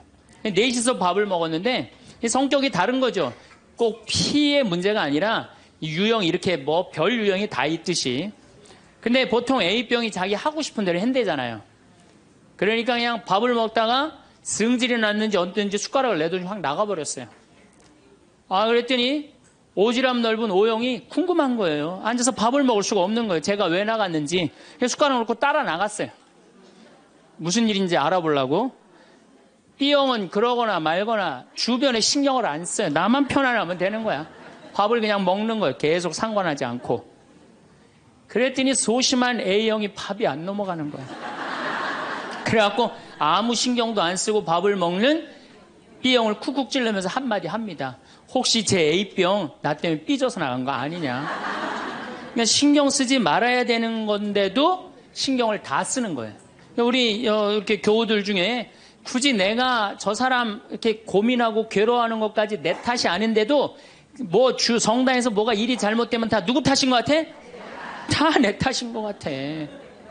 우리가 어디서 이게 교육을 받았느냐면은 루카복음 6장을 읽어보면은 뺨을 맞으면 다른 뺨을 돌려대고 겉옷을 달라고 그러면은 속옷을 두고 원수까지도 사랑하라고 가르칩니다. 원수까지도 사랑하라고 그러는데 정말 우리가 모두를 사랑해야 되는 거 아닌가 이런 생각 들잖아요. 그렇죠? 근데 예수님은 정작 다 사랑했을까요? 예수님 다 사랑하지 않으셨어요. 더욱이 12제자 중에 12제자 똑같이 사랑하지 않았어요. 12제자 중에 누구를 특별히 사랑했느냐면은 베드로, 야고보, 요한만 특별히 사랑했어요. 거룩한 변모 때 누굴 데리고 갔어요? 베드로, 야고보, 요한만 데리고 갔어요. 아니 그 기가 막힌 모습을 보여주려면 다 보여주지. 왜 3명만 데리고 가? 나머지 9명 기분 나쁘게. 그렇잖아요. 그리고 회당장 야이로의 딸 살리러 갈 때 누구만 데려왔느냐면 베드로, 야고보, 요한만 데려와요. 다른 사람은 그 부모 외에는 아무도 따라오지 못하겠다고 그래요. 못 따라간 제자들 섭섭할 것 같아, 안 섭섭할 것 같아요? 근데 여러분들은 밥 먹으러 가는데 한 3명만 데려가야 되는데 나머지 6명 남아있으면 찝찝해, 안 찝찝해요? 앞으로는 그러지 마세요. 예수님이 겟세마니 동산에서 내 마음이 괴로워 죽을 지경이니 나와 함께 깨어 있어줘라. 그렇게 하고 가까이에 누구만 불렀느냐면 베드로, 야고보, 요한만 불렀어요. 예수님도 12 중에 3명만 이렇게 사랑했는데 여러분들은 레조 단원들 12이면 12명 어떻게 다 사랑해? 그 중에 3명만 사랑해도 누구하고 똑같아? 예수님하고 똑같은 거예요. 근데 놀랍게도 마태복음 18장에 이런 얘기가 나옵니다. 만약에 이웃이 잘못하면 우선 개인적으로 그러지 말라고 말하고 다음 한두 사람의 증인을 세우고 그래도 말 안 들으면 교회에 알리고 그래도 말 안 들으면 세리나 이방인 취급을 하라고 그래요. 그러니까 끝까지 끌어안으라는 말도 하셨지만은 어떻게 말 안 들으면 무슨 취급하라고 그래? 세리나 이방인 취급하라고 그래요. 마태복음 23장을 보면은 바리사이파, 사두가이파, 성구갑 이마에 팔 놓고 다니면서 일반 사람에게는 무거운 짐 지어놓고 자기는 손 하나 까딱하지 않는 이들에게 회칠한 무덤, 독사의 족속이라고 욕을 해대요, 예수님이. 그러니까 예수님은 어떻게 모두를 다 사랑했어요? 아니에요. 마음에 안 드는 사람들, 단죄해야 될 사람 단죄하셨어요. 그 예수님 또 그렇게 많이 참지도 않으셨어요. 우리 교우들처럼 그렇게 많이 참지도 않으셨어요. 요한복음 2장에 예수님이 성전 정화를 하는데 너무 막 성질이 나시니까 어떻게 상을 둘러엎고 채찍질로 그냥 정말로 난리를 치세요. 그러니까 여러분들도 이제는 너무 참지 마세요. 그러다가 여러분들 누가 다쳐요? 내가 다쳐요. 그런데 성당에 나오면 자기를 버리고 자기 목숨을 구하려 하지 말고 예수님 십자가를 지고 따라야 된다. 이 말이 꽉 귀에 들어오는 거예요. 순교자들이 이렇게 사셨다. 순교자들이. 우리들도 하느님 제대로 믿으려면 순교자나 예수님처럼 그렇게 십자가 지고 참아야 된다. 그리고 우리 또 선조들은 또 얼마나 대단해요. 막 피가 그냥 뼈가 튀어나오도록 맞으면서도 그걸 다 참고 배교하지 않고 하느님 사랑하고 그냥 그 사람들도 구원해서 기도했잖아요. 그러니까 자기를 미워하고 남을 위해서 살아야 한다고 자기에게 어떤 일이 있더라도 주님께서 주시는 십자가라고 생각하고 참고 살아야 된다. 이렇게 우리는 이 말씀에 눌려 살아요. 이걸 뭐라고 그러냐면 십자가 컴플렉스라고 그래요. 십자가 컴플렉스. 나도 십자가를 져야 된다. 예수님이 손목에 못 박혔을 때 얼마나 아팠을까? 그거 그냥 심줄을 뚫고 지나갔을 때 얼마나 아팠을까? 발목 못 박히셨을 때 얼마나 아프셨을까? 그러니까 나를 죽이려고 애쓰고 웬만한 일은 주님을 주시는 시련과 십자가라고 참고 견디고 살면은 내면에는 기쁨이 하나도 없고 정신적 질병에 시달리는 경우가 많아요. 순교가 아니라. 그래갖고 그냥 우리 천주교 교우들은 이혼도 못하고 살아요. 남편이 그냥 맨날 술 먹고 때리고 빚지고 노름해. 도저히 아이들을 데리고 살 수가 없어. 그래갖고 그냥 구역장님이나 레조 단장님한테 상담을 합니다. 나는 정말로 이제 도저히 저 남편하고 못 살겠다고. 그냥 열심한 구역장님이나 레조 단장님이 한마디 해요. 아유, 데레사 자매, 십자가에 계신 예수님 생각을 해야지. 십자가에 계신 예수님 생각하고 어떻게 하라는 거예요? 참고 살아라니까. 그러니까 참고 살려니 이 자매는 기쁨이 있어요, 없어요? 기쁨이 없는 사람들의 특징이 뭐냐? 선교를 못해요. 기쁨이 없는 사람들은 선교를 못합니다. 왜? 개신교는 정말로 막 하느님 믿으면서 기뻐, 즐거워. 그러니까 주위에 이제 막 세상에서 힘든 사람들한테 뭐라고 그러냐면 우리 교회 가자. 우리 교회 가면은 정말로 기뻐, 구원받을 수 있어. 정말 행복할 수 있어. 그리고 막 끌고 가요. 근데 우리 기쁨이 없는 천주교 교우들은 주위에서 힘들고 고통스러운 사람이 있으면은 성당 가자는 말이 안 나와요. 왜? 너도 한번 나하고 성당 가서 십자가 지고 한번 참아볼래? 이 말이 안 나오는 거예요. 그래서 우리 천주교는 참고 살아야 되기 때문에 신앙생활이 우울해요. 개신교는 기쁨, 찬양, 영광, 감사, 아멘, 알렐루야 이런 거거든요. 근데 우리는 우울해. 우리 교우들은 그냥 봄판공, 가을판공, 양심성찰, 십자가의 길, 뭐 참회의 절 이런 거란 말이에요. 그냥 기쁨이 없는 신앙생활. 여러분들 죽을 때까지 참고 사느라고 기쁨 하나 없이 우울하게 산다면은 이분은 아마 지옥 맨 밑바닥에 갈 가능성이 많아요. 단테의 신곡을 읽어보면은 지옥 맨 밑바닥에 많은 사람을 가둬놨어요. 그래서 이 사람들한테 물어봤어요. 이 사람들은 살아생전에 무슨 죄 때문에 지옥 맨 밑바닥에 왔습니까? 물으니까 안내하는 사람이 다른 죄가 아니라 이 사람들은 세상에서 살 때 하느님을 믿는다고 하면서 기쁘게 살지 못하고 늘 우울하게 한숨만 쉬며 산 죄 때문에 여기 왔다고 그래요. 그러니까 기쁘지 않은 사람들이 어디 가는 거야? 지옥 가는 거예요. 그러니까 이 세상에서 기쁘게 산 사람은 천당 가는 거고 이 세상에 우울하게 산 사람들은 어디가? 지옥 가는 거야. 그러니까 여기 있는 분들 중에 지금 내가 십자가 지느냐고 우울하고 이런 분들 어디 갈 가능성이 많아? 지옥 갈 가능성이 많아요. 그래서 우울한 사람이 가는데 아예 정해놨어요. 제 5억에 간대. 지옥 중에. 지옥 1억부터 9억까지 있는데 5억에 간대. 5억. 슈바이처 박사는 물 없는 강처럼 기쁨 없는 그리스도인, 기쁨 없는 신앙, 기쁨 없는 사람이 세상을 피곤하게 한다는 거예요. 여러분들 성당에서 나온다고 딱 모임을 가졌는데 그냥 우울하게 이렇게 앉아 있으면은 그 사람 보고 있으면은 피곤해요, 안 피곤해요? 반짝반짝 웃는 사람이 있으면은 기분 좋아요, 안 좋아요? 그러니까 기쁨이라는 게 굉장히 중요한 거예요. 참느냐고 그냥 이러지도 못하고 저러지도 못하고 그렇게 살면 안 된다는 거죠. 여기 지금 우리 교우들 지금 옷 입고 온 거 보면은 다 까만색이야, 다 지금. 아니, 명동으로 오면 좀 색깔을 이쁘게 입고 와야 될 거 아니야. 명동에 나오는데. 근데 우리는 화려한 옷 입으면 안 돼. 우리 천주교 교우들은. 내가 그 개신교 설교하러 갈 때 정말로 제가 많은 걸 배웠어요. 뭘 배웠느냐면은 예배하러 한 300명 정도가 나왔는데 전부 다 예쁜 옷을 입고 나왔어요. 정말로 축제에 오는 것 같은. 그러니까 주일 예배하러 오는 것 같은. 근데 우리 지금 여기도 지금 얼마나 까만지 몰라요, 지금. 그런데 예수님께서도 기쁨을 굉장히 강조하십니다.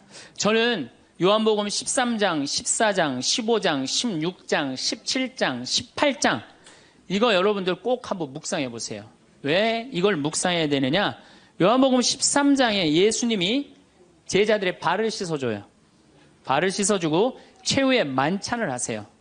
그리고 14장에 뭐라고 그러느냐면은 성령께서 오실 거다, 내가 가도. 그러니까 성령을 보내주실 것을 말씀하시면서 당신이 아버지께로 가는 걸 기뻐하라고 그래요.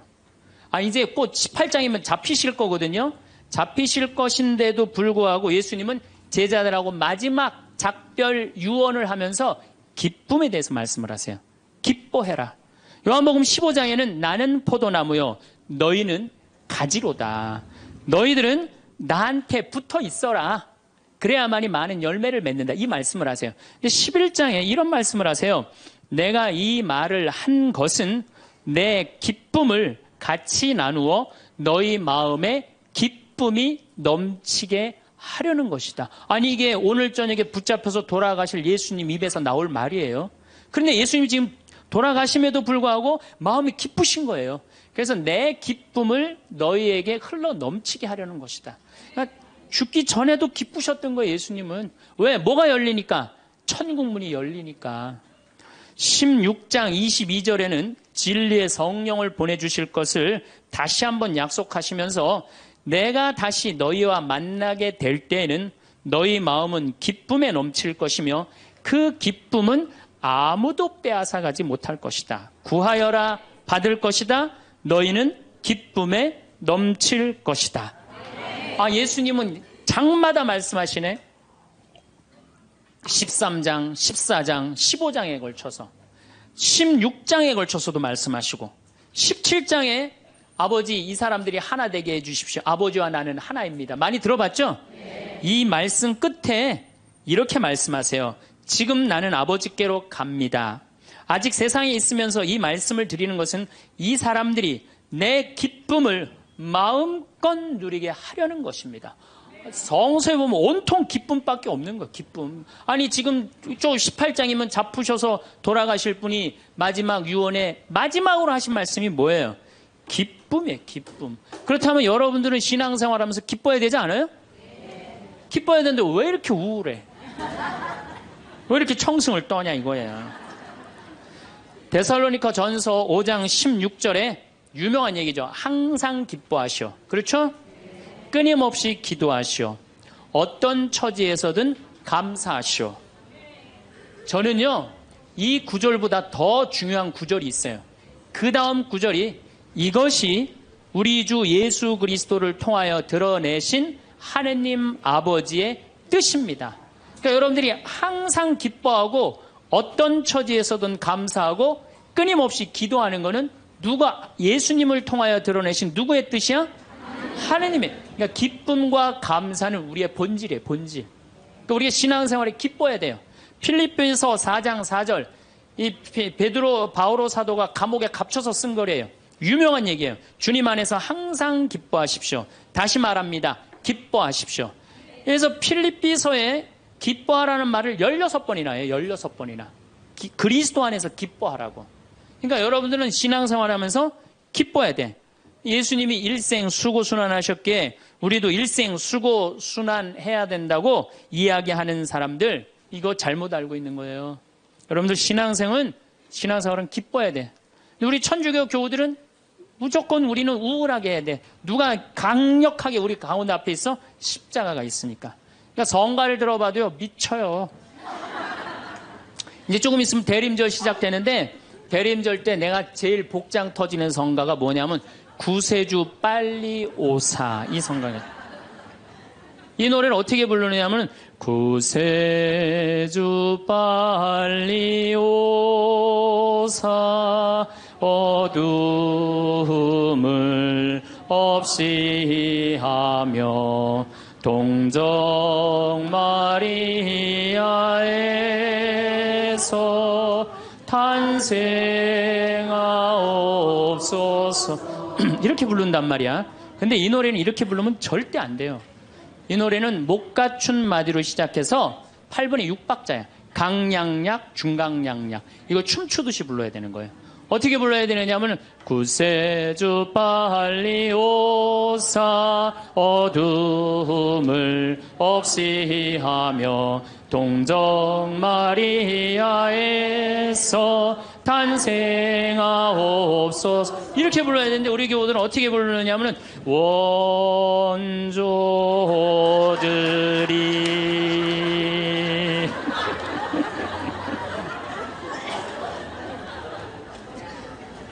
그러니까 그냥 구세주로 빨리 가사는 구세주 빨리 오사라는 가사인데 하는 거 보면 장송곡이야. 장송곡. 기쁨이 없는 거죠. 사실 저도 신앙을 키운 결정적인 동기는 십자가입니다. 중학교 때 성당에 가보면 나는 수원 조원동 주교자 성당에 다녔는데 십자가가 나무 십자가인데 큰 게 있었어요. 근데 그 예수님을 보면 너무 불쌍한 거예요. 어쩌면 우리를 사랑하시기에 저렇게 고통스럽게 지셨을까? 그냥 보면은 근데 우리 이 조원동 주교자 성당 옆에는 은퇴 신부님이 살았어요. 근데 어떤 신부님이 살았느냐면 하한주 신부님이라고 살았어요. 막 수염이 이렇게 하얀 수염이 나신 하한주 신부님. 이 신부님이 얼마나 무서웠느냐면은 우리 어렸을 때는 성체험할 때 그리스도의 몸은 아멘하고 혀로 내밀었잖아요. 혀를 안 내밀면 입 벌리라고 소리를 질렀어요. 그래갖고 그 신부님이 나와서 미사를 하면은 그 줄에는 아무도 안 갔어요. 다 보자 신부 줄에 가갖고 다 성체험하고. 근데 나는 중학교 2학년 때부터 신학교를 가려고 그랬으니까 신부님 집에 놀러를 자주 갔어요. 놀러를 가면 신부님 집 거실에 뭐가 써 있느냐면 님 쓰신 가시관이라는 시가 쓰여 있어요.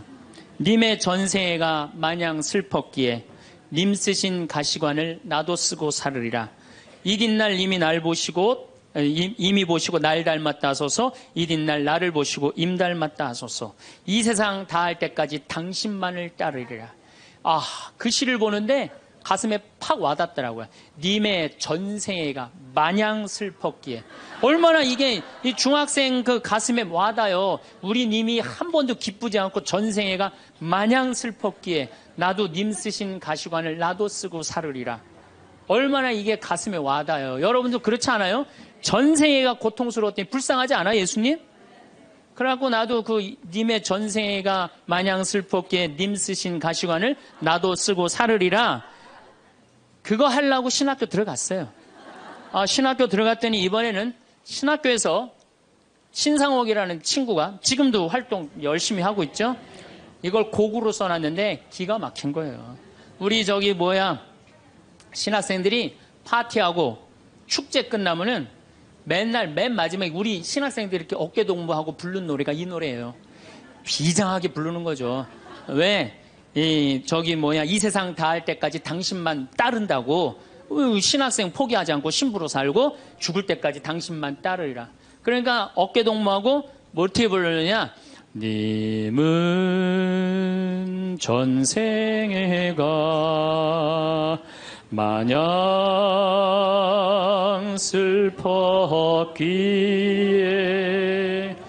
님 쓰신 가시관을 나도 쓰고 살으리다. 이튿날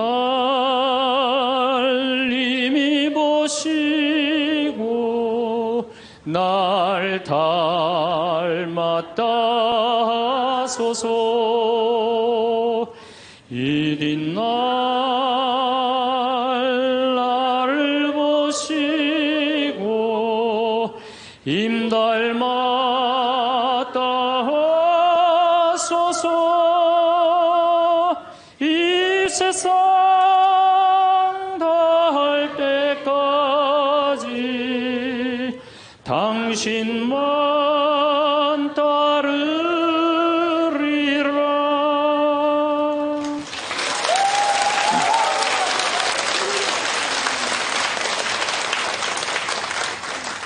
이렇게 청승을 떨면서 신학교 10년을 보냈어요. 신부가 딱 되고 보니 내가 내 관점에서 성서를 좀 읽어보니까 더욱이 강원도 생태마을 아름다운 자연에서 하느님이 창조해놓은 기가 막힌 자연에서 성서를 읽어보니까 우리 님께서 하나도 안 슬프게 사셨더라고요. 그리고 가시관은 언제 썼느냐 하면은 전생에 쓴 게 아니라 마지막 금요일 날 하루 쓴가 하루밖에 안 썼더라고요. 전생애가 슬프긴 뭐가 슬퍼요. 예수님처럼 기쁘게 사신 분이 없어요. 성서에 예수님을 표현하길 뭐라고 그랬냐면은 예수님은 먹보요 술꾼이라고 그래요. 루카복음 5장 29절에서 30절에 나옵니다. 그리고 레이는 그분을 위해서 자기 집에서 큰 잔치를 베풀었는데 세리들과 그 밖에 많은 사람이 큰 무리를 이루어 그분 일행과 어울려 먹고 있었다. 그래서 바리사회와 율사들이 제자들에게 투덜거렸다. 어째서 세리와 죄인들과 어울려서 먹고 마시고들 있어. 그러니까 예수님은 늘 먹고 마셨던 게 일이에요. 세례자 요한하고는 정반대의 행보를 보내세요. 세례자 요한은 금욕과 고행을 하는 정신적인 지도자였어요. 마르코복음 1장 6절을 보면 사막에서 지내면서 낙타 털옷을 입고 들꿀을 먹으면서 지냈다고 그래요. 꿀 먹으면 좋은다고 그랬는데 꿀을 요만큼 하루 겨우 견딜 만큼 먹었던 거예요. 정말로 금욕을 했던 사람이에요. 그런데 이 세례자 요한하고 예수님은 정반대야. 그러니까 예수님이 뭐라 그래? 세례자 요한에서 먹지도 않고 마시지도 않으니까 저 세례자 요한 보러 미쳤다고 그러고 내가 먹고 마시니까 나보러 마귀 들렸다고 그러고 그런다고. 그러니까 먹고 마시는 걸 당신도 인정한 거예요. 먹고 마시는 걸 참 좋아하셨어요. 예수님처럼 축제 좋아하신 분이 어디 있어요? 예수님은요 잔치집마다 쫓아다닌 분이 예수님이에요. 오늘 이 레이 집도 쫓아다녔죠. 바리사이 집 갔죠. 자케오 잔치 갔죠. 가나의 혼인잔치 잔치집 갔죠. 그 다음에 나자로가 죽었다가 살아나온 다음에 잔치 차리니까 거기 잔치 갔죠. 당신 항상 뭐라 그래? 당신을 신랑에 비유하셔. 혼인잔치 신랑에. 이런 축제를 좋아하신 분이 전생애가 뭐가 마냥 슬펐어요. 마르코복음 2장에 안식일에 미리삭을 잘라먹는 제자들을 꾸짖는 바리사이를 향해 예수님 이렇게 말씀하십니다. 사람이 안식일을 위해서 있는 게 아니라 안식일이 사람을 위해서 있는 것이다. 사람이 행복해야 된다는 거예요. 그런 것 때문에 사람이 매달려서는 안 된다는 거예요. 그러니까 예수님이 우리한테 주고 싶었던 건 이런 기쁨이에요. 기쁨. 그리고 예수님이 우리한테 주고 싶었던 거는 행복이에요. 행복. 마태복음 5장에 가장 산상설교 맨 첫 구절이 뭐예요? 행복론이에요. 행복론. 행복하여라 마음이 가난한 사람들. 행복하여라 마음이 깨끗한 사람들. 행복하여라 마음이 온유한 사람들. 행복하여라 슬퍼하는 사람들. 행복하여라 아픈 사람들. 행복하여라 옳은 일을 하다 박해를 받는 사람들. 너희는 기뻐하고 즐거워하여라. 하늘에 받을 상이 크다. 그러니까 우리 보러 행복하라고 그러는 거예요. 예수님. 예수님 기쁨을 처음 입을 열어서 하신 거는 행복론이고 마지막에 돌아가실 때는 기쁨이에요. 기쁨. 우리한테 기쁨과 행복을 주고 싶었던 거예요. 근데 그냥 2000년 지나서 와서 보니까 그냥 천주교들 그냥 기쁨과 행복은 온데간데 없고 옷은 다 까먹고 입고 와갖고 앉아갖고 그냥 원조들이 범죄하 이러고 앉아있으면은 예수님 복장 터지겠어요? 안 터지겠어요? 또 예수님이 우리한테 주고 싶었던 게 행복, 기쁨뿐만 아니라 평화입니다. 이것도 우리 신앙생활에 아주 중요합니다. 예수님이 돌아가셨어요. 그리고 부활하셨어요. 3일 만에 부활하셨어요. 제자들한테 뭐라고 그랬냐면은 나는 3일 만에 다시 살아날 것이다. 근데 제자들은 이해를 못했어요. 죽고 난 다음에 살아난다는 말을. 그래갖고 예수님 돌아가시는 걸 보고 다 도망가 버렸어요. 이제 우린 끝이다. 그래갖고 심지어 어떤 제자들은 고기, 원래의 직업으로 돌아갑니다. 고기 잡으러 가요. 이제 우린 끝났으니까. 아니 그렇게 3년 동안 그렇게 가르쳐놨는데 그렇게 배신했는데 얼마나 열받아요 예수님은. 근데 예수님이 3일 만에 딱 살아나서 제자들 앞에 나타나요. 제자들이 당황스럽겠어요? 안 당황스럽겠어요? 우린 끝났는 줄 알았는데 다시 나타나니까 얼마나 당황스러워요. 그리고 나타나려면 1년 후에 나타나면 덜 미안해잖아요. 배반은 해놨는데 3일 만에 나타나면 얼마나 미안해요. 마음이 기쁘기도 하고 혼란스럽기도 한 거야. 근데 예수님이 이렇게 말씀하십니다. 너희들 내가 3일 만에 살아난다고 그랬느냐 안 살아난다고 그랬느냐 왜 배반했느냐 이렇게 따지지 않으세요. 입을 열어 하신 말씀이 뭐냐면은 평안하냐 내가 너희에게 평화를 주노라. 예수님이 우리한테 주고 싶었던 거는 우리가 아무리 배반하고 나쁜 짓을 했어도 예수님이 나하고 마주쳤을 때는 우리가 당황하지 말고 그렇죠? 미안해하지 말고 그러라고 무슨 말부터 건네세요? 평안하냐 내가 너희에게 평화를 주노라. 그러니까 예수님이 주고 싶었던 게 평화야. 자 여러분들 내가 성당 다니는데 기쁘지도 않고 행복하지도 않고 평화롭지도 않아. 성당 다니는 이유가 있는 거예요 없는 거예요? 없는 거예요. 그러지 않으면 뭐하러 성당을 다녀요? 예수님이 가장 주고 싶었던 건데. 또 예수님이 우리한테 주고 싶었던 게 사랑이야. 요한복음 13장에 당신이 돌아가실 때가 알자 못내 사랑하던 제자들을 극진히 사랑하셨다고 그래요. 극진히. 얼마나 제자들을 사랑했으면 극진히 사랑했다고 그래요. 최후의 만찬 때 밥 먹으면서 누가 배반할 건지 막 자기네들끼리 의견이 분분했잖아요. 사도 요한이 예수님 가슴에 기대서 밥을 먹었어요. 베드로가 물어보라고 그래요. 예수님한테 사도 요한한테 누가 배반할 건지. 저는 이 밥 먹는 장면에서도 예수님의 사랑을 느껴요. 마지막에 떠나면서 밥 먹는 장면에도. 여러분들 본당신부님하고 회식을 해요. 너무너무 본당신부님이 잘생기고 편안하고 좋아. 그래갖고 그냥 먹던 밥을 들고 가고 신부님 가슴에 기대서 먹을 수 있는 분 계세요? 예수님의 품은 굉장히 넉넉하셨어요. 우리를 다 끌어안아 주시는. 예수님이 우리한테 주고 싶었던 게 기쁨, 행복, 평화, 사랑. 그 다음에 맨 먼저 하실 나는 너희에게 복음. 복음 이게 영어로 뭐래? 굿 뉴스. 다 알죠? 굿뉴스입니다. 좋은 소식을 전하러 온 거예요. 나는 하늘나라의 복음을 전하러 왔다. 굿뉴스, 좋은 소식을 전하러 오고, 예수님이 우리한테 최종적으로 열어주고 싶은 세상은 뭐였느냐 하면은 구원이에요. 구원. 근데 이 좋은 거를 갖고 내가 즐겁고 행복하게 살아도 지금 현찬을 판국인데 우리가 그냥 우울하게 그냥 청승 떨면서 달면 옷도 다 까만 옷만 입고 다니고 말이야.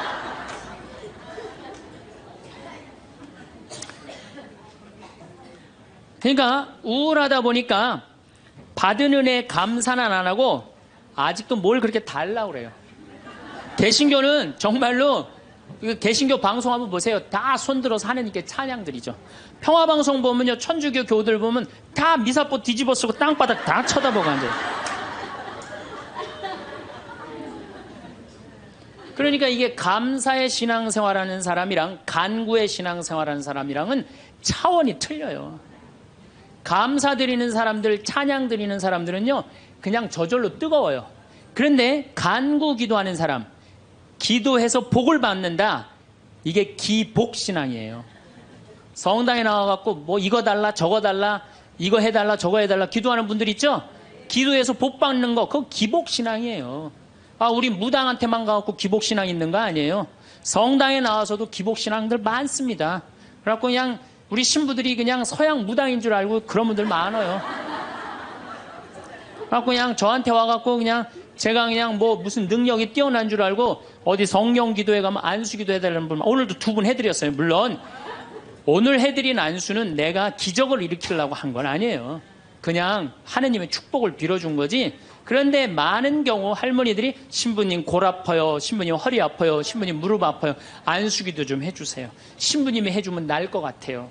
난 또 착하니까 해주죠. 근데 난 능력이 없는 걸. 그래갖고 머리에 손을 얹고 내가 뭐라고 기도하느냐면은 하느님, 이 할머니 골이 아프답니다. 내가 해줄 수 있는 건 그것밖에 없어요.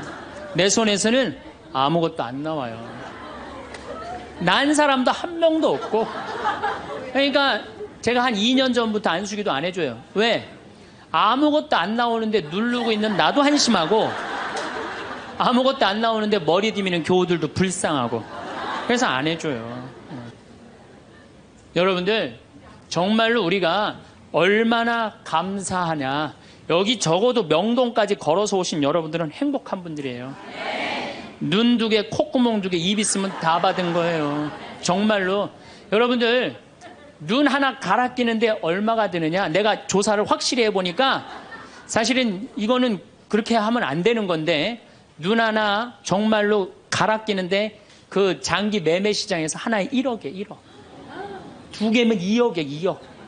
여러분들 지금 이게 지금 얼마를 깔고 있느냐면 2억을 지금 눈에 깔고 있는 거야. 2억을. 감사해요, 안 감사해요?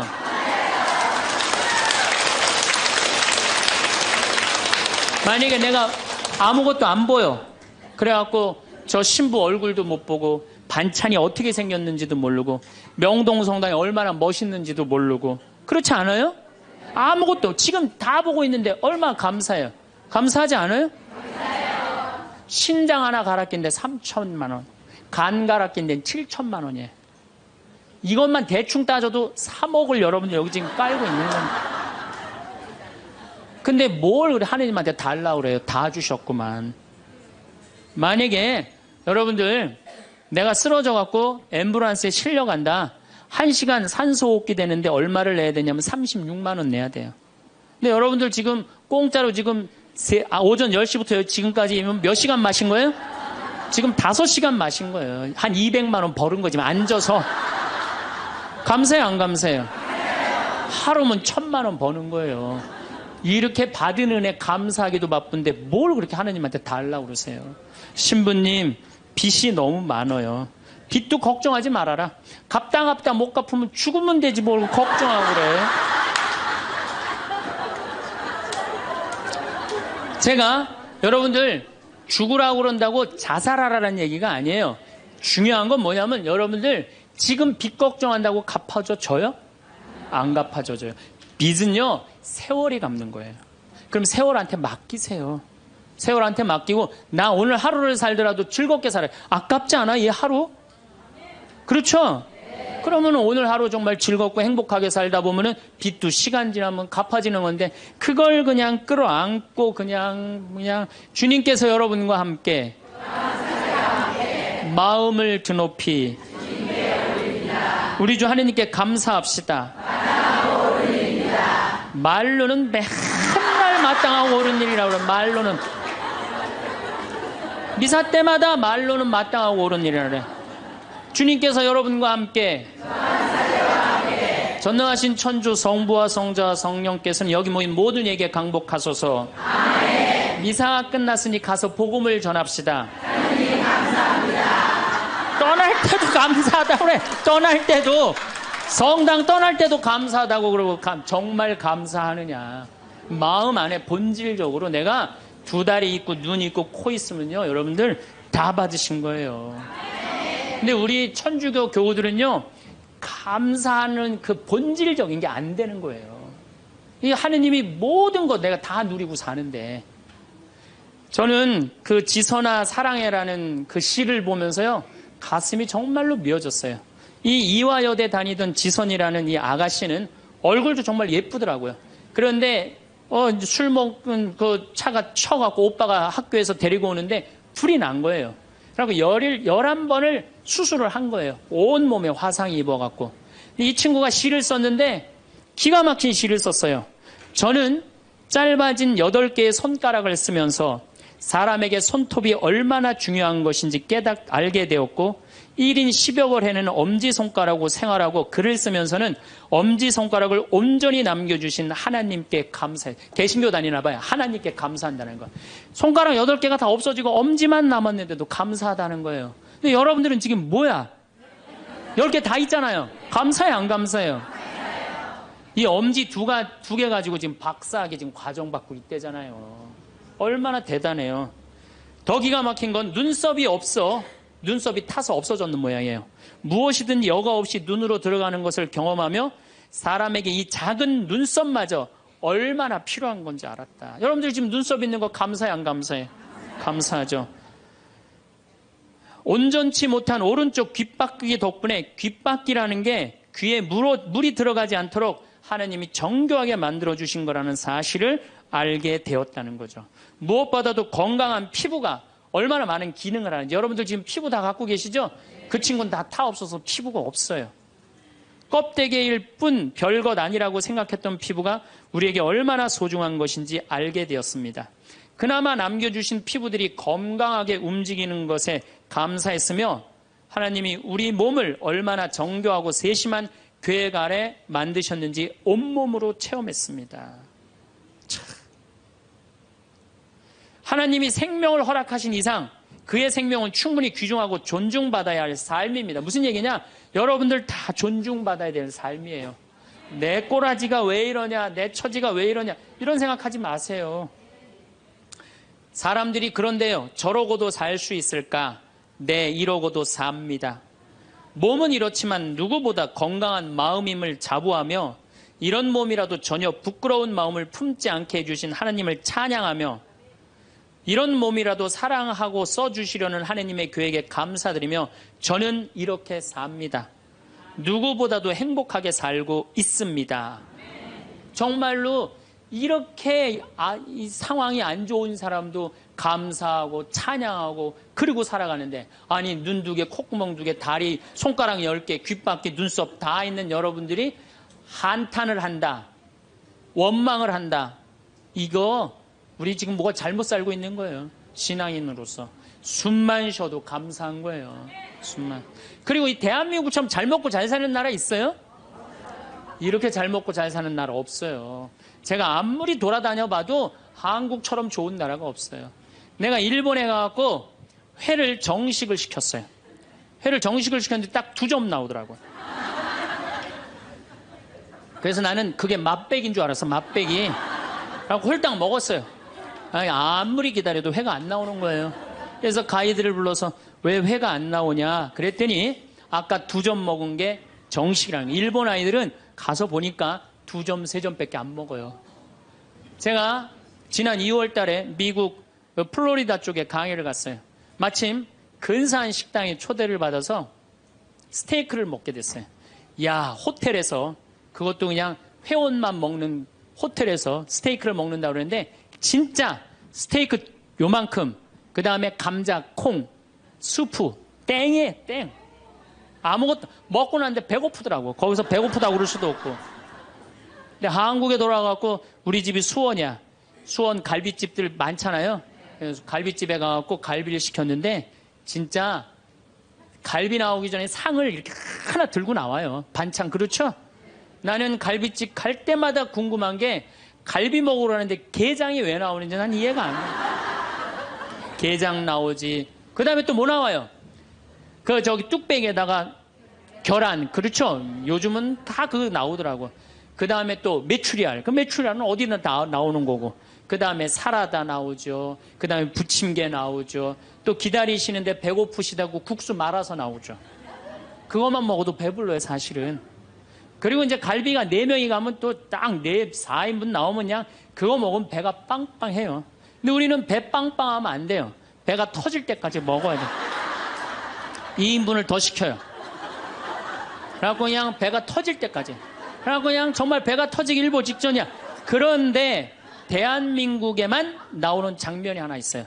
배가 터질 것 같이 먹어갖고 갈비뼈가 다 널브러졌으면은 아줌마 하나가 쓱 나와서 이렇게 물어봅니다. 냉면을 먹을래? 된장찌개를 먹을래?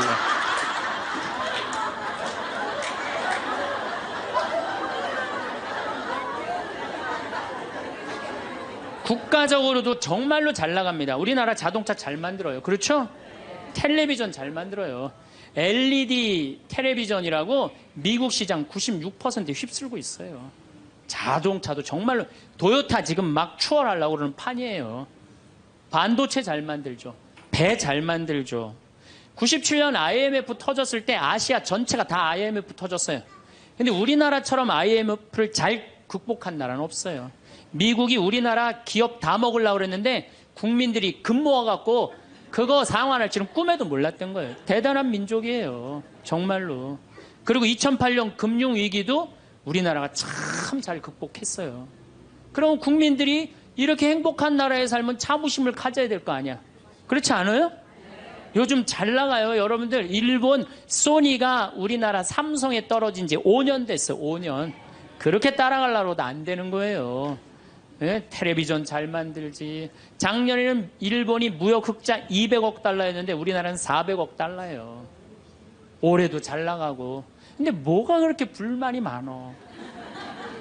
만족하고 살면 되는데 국민들이 욕심이 너무 많아요. 여러분들, 제가 세계 경제 10위권까지 들어간 나라 중에 다른 나라 침략하지 않은 나라가 없어요. 다 다른 나라 거 뺏어서 저렇게 잘 먹고 잘 사는 거예요. 우리나라가 작년에 수출 9위, 올해는 수출 7위가 올랐는데요. 경제 규모로는 15위지만은 그래도 경제권 10위권에서 이 조그만 나라에서 왔다 갔다 해요. 그런데 생각을 해봐요. 세계 10위권까지 들어간 나라 중에 다른 나라 침략해서 다른 나라 뺏어갖고 이렇게 잘 먹고 잘 사는 거예요. 미국 다른 나라 침략해 안 해요? 지금 이라크 석유 뺏어갖고 저렇게 잘 먹고 잘 살잖아요. 일본 침략했어요 안 했어요? 정말로 우리나라 저 강원도의 소나무 다 잘라갖고 저렇게 잘 먹고 잘 사는 거예요. 영국 침략했어요 안 했어요? 스페인, 남미 거 다 뺏어다 먹었어요. 그렇죠? 프랑스, 아프리카 다 뺏어, 베트남 거 다 뺏어다 먹었어요. 포르투갈, 네덜란드, 독일, 이탈리아 잘 산다는 나라는 다른 나라 침략해서 다 뺏어서 잘 먹고 잘 사는 거예요. 그래서 저는 여행 다닐 때 이 코 큰 놈들 얼굴 다니면 제가 뭐라 그러는지 알아요? 이놈들아 고개 숙이고 다니는 도둑놈들아. 왜? 너희들은 아프리카, 인도, 아시아, 남미 거 다 뺏어서 지금 호의호식해서 사는 거야. 지금 너희들은 아시아, 남미, 아프리카에 굶는 사람들 너희들은 당연히 도와야 돼. 왜? 니네들이 다 뺏어간 도둑놈들이니까. 그런데 세계 경제 10위권까지 진입한 나라 중에 다른 나라 한 번도 침략한 적 없이 우리끼리만 이 자리에 올라온 나라가 한 나라가 있어요.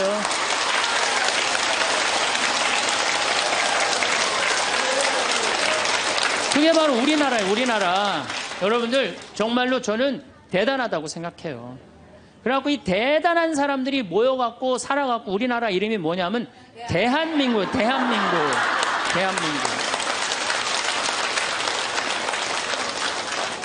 그러면 감사해야지, 행복해야지. 그런데 왜 176개 국가 중에 행복지수가 102등이야. 2007년 기준으로.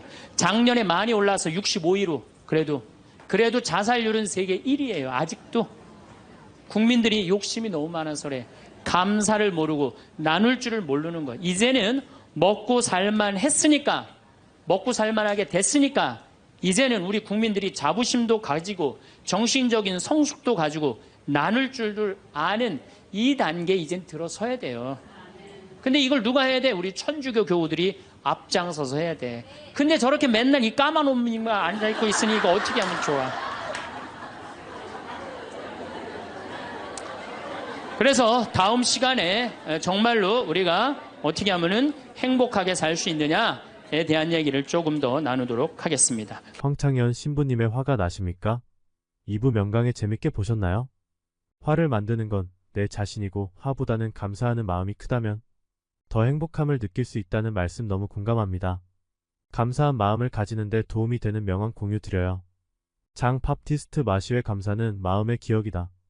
메리 케이 앳이 감사하는 마음은 우리를 더 행복하게 하고 인생을 풍요롭게 만듭니다. 마크 툴리우스 키케로 감사는 가장 아름다운 덕목이다. 멜로디 PT 감사하는 마음은 모든 것을 축복으로 바꾼다. 조세 모드 크루치 작은 것에 감사할 줄 아는 사람만이 큰 행복을 누릴 수 있다.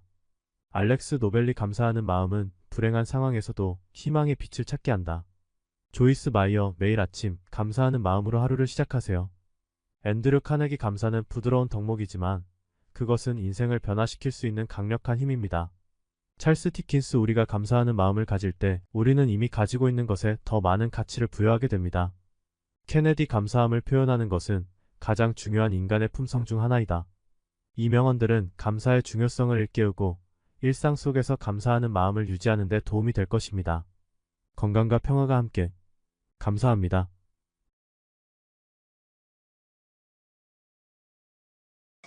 그리고 다 떠났어. 다 떠나고 나니까 그때서 고개를 들어서 혼자 남은 여인한테 물어봅니다. 여인아, 네 죄를 묻던 사람들이 어디 갔느냐? 아무도 없습니다, 주님. 그래? 그들이 만약에 네 죄를 묻지 않았다면 나도 네 죄를 묻지 않으마.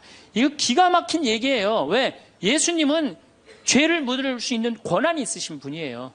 얼마든지 그 여자를 징계할 수 있어요.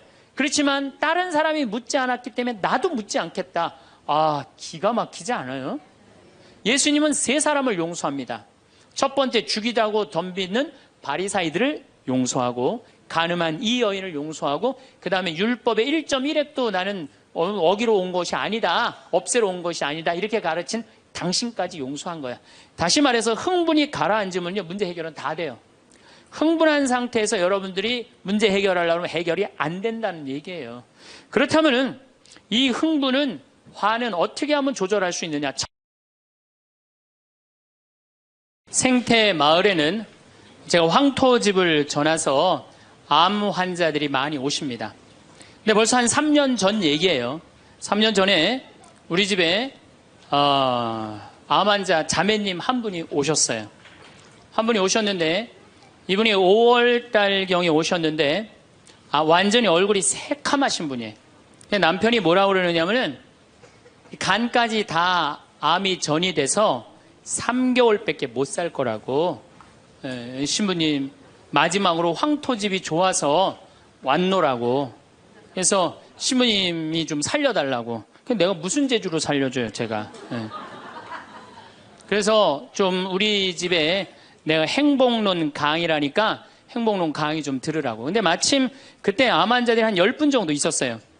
그런데 그 암 환자들하고 다른 분들하고 강의를 하는데 10분이 다 웃는데 그 자매는 안 웃는 거예요. 왜 안 웃느냐? 이제 3개월밖에 안 남았기 때문에 그게 너무 걱정이 되니까 내 강의가 재밌지도 않고 웃기지도 않은 거예요. 2시간 내내 무표정한 표정으로 앉아 있더라고요. 그래서 강의 끝나고 내가 자매님을 불러서, 자매님 나하고 얘기 좀 하자. 자매님 뭐가 이렇게 걱정이 많으냐? 자매님 지금 근심 걱정은 3개월에 죽는다는 거 걱정을 하는데 3개월에 죽을지 3년 후에 죽을지는 아무도 모른다. 그리고 사실은 오늘 저녁에 교통사고로 죽는 사람도 많고 물에 빠져 죽는 사람도 많다. 우리는 하루를 즐겁게 살면 된다. 내일 걱정은 내일이 알아서 한다. 여러분들 마태복음 6장에 그 얘기가 나오죠. 무엇을 먹을까? 무엇을 마실까? 무엇을 입을까? 걱정하지 말아라. 하늘에 나는 새도 하느님이 먹여준다. 솔로몬도 들에 핀 나리꽃처럼 영화롭게 입지 못했다. 너희들은 오늘 일은 오늘로 족하다. 내일 걱정은 내일이 알아서 할 것이다. 오늘 수고는 오늘로 족하다. 이렇게 말씀을 하셨다. 내일 거 걱정하지 말아라. 그리고 내가 막 자매님한테 혼을 냈어요. 근데 이 자매님이 이틀 동안 집에서 안 나오더라고. 나한테 혼나갖고. 나한테 위로받을 줄 알았더니 그 이틀이 지나고 나서 자매님이 그러더라고. 신부님, 생각을 해보니까 내가 남은 3개월 동안 이제까지 하느님의 50년 동안 베풀어 주신 은혜, 감사하기도 시간 모자라다는 생각이 든다는 거예요. 마음이 바뀐 거죠. 마음이 바뀌부터 이 자매가 웃기 시작하는 거예요. 막 웃기 시작하는 거예요. 강의를 듣고 웃고 막 그 동료 환자들하고도 산책 다니면서 웃고. 사람이 웃으니까 참 보기 좋더라고요. 얼굴은 까맣게 됐지만은. 그리고 이제 6월 달에 항암을 하러 여기 암세타로 왔어요. 항암을 뭐 거의 5년 동안 암하고 투병을 했으니까 항암을 이제 한다고 10일 있다가 온다는 자매가 가자마자 6일 만에 돌아왔어요. 왜 돌아왔냐고 그러니까 신부님, 자기가 5년 동안 항암을 하는 동안 정말로 매번 토하고 매번 울었대. 너무 아파갖고. 근데 이번에 가서 항암을 했는데 안 토했다는 거예요. 안 아팠다는 거예요. 너무너무 좋더라는 거예요. 그래서 6일 만에 내가 하느님한테 매번 감사했대. 하느님 감사합니다. 안 아프게 해주셔서. 하느님 감사합니다. 안 토하게 해주셔서. 계속. 그리고 6일 만에 내가 살 때는 평창이다. 그리고 평창으로 돌아온 거예요, 이 자매가. 끝나자마자. 그래갖고 이제 우리 집에서 이제 생활을 하는데 후배 암 환자들이 오면은 내가 시키지도 않았는데 이 자매가 데리고 다니면서 감사해야 된다. 찬양해야 된다. 자매가 알아서 하는 거죠. 근데 우리 집은 이제 7월 달이 되면은 아이들이 환경 교육을 받으러 한 4천 명 정도 와요. 그래서 암 환자들이 사실은 다 집으로 보내요. 그 자매도 이제 전라도 순천 분인데 가시라고 가셨다가 방학 끝나면 오라고. 자기는 안 간다는 거. 내가 살 때가 여긴데 어딜 가냐고. 그래도 갔다가 오시라고. 그리고 자매님 이하 암 걸리신 분들 다 집으로 보냈어요. 8월 달이 되면은 전에는 밀린 강의가 많아갖고 여름방학 끝나면 전국으로 강의 다니냐고 정신이 없죠. 암 환자들 일일이 다 체크를 못했어요. 그 자매를 까먹었어요. 까먹고 이제 10월 달이 됐어요. 10월 달이 됐는데 형제님이 전화를 하셨어요. 베드로인데. 신부님, 저 베드로예요. 그러면 그때 전화한 거는 이제 이미 세상 부인이 떠나갖고 이제 장례 치르고 사모하고 49제 하고 그러고 난 다음에 이제 내 생각이 나서 대개 이제 우리 집에 이제 오신 분들이 그렇게 전화를 많이 하세요. 이제 돌아가셨고 다 장례 끝났고 어디다 모셨고 그래서 신부님 이제 기도해달라고. 그래서 이제 자매님 어떻게 됐느냐고 나는 이제 어디다 묻었느냐고 이렇게 이제 물어본 거죠. 네. 그랬더니 형제님이 신부님, 우리 마누라가 이틀 전인가 3일 전에 서울에 가갖고 그 그 방사능 치료하려고 갔는데 그 암세포를 검사를 했는데 신부님 글쎄 암세포가 다 사라졌다는 거예요.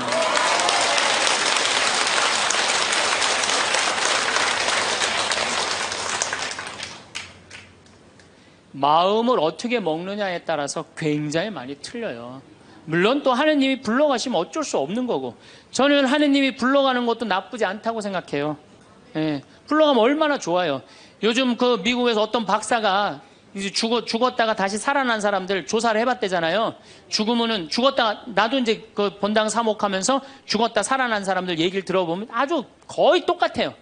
딱 죽을 때 그냥 터널 같은데 빛을 빨리 올라간다는 거예요. 그래갖고 그냥 전생애가 다 보이고 그리고 정말로 빛이 있는 곳으로 나간다는 거예요. 내가 그 많은 분들 병자성사 해보면서도 정말로 편안하게 돌아가시는 분들을 보거든요. 그러니까 사실 살아도 좋고 죽어도 좋은 거예요. 뭐 이렇게 걱정할 게 많아, 믿는 사람들이. 그렇지 않아요? 어쨌든 그래도 살아있는 게 낫지, 아직까지는. 그렇잖아요. 그 여러분들 죽는 거 걱정하지 마세요. 절대 죽기 전까지는 안 죽어요. 죽기 전까지는 걱정하지 마세요.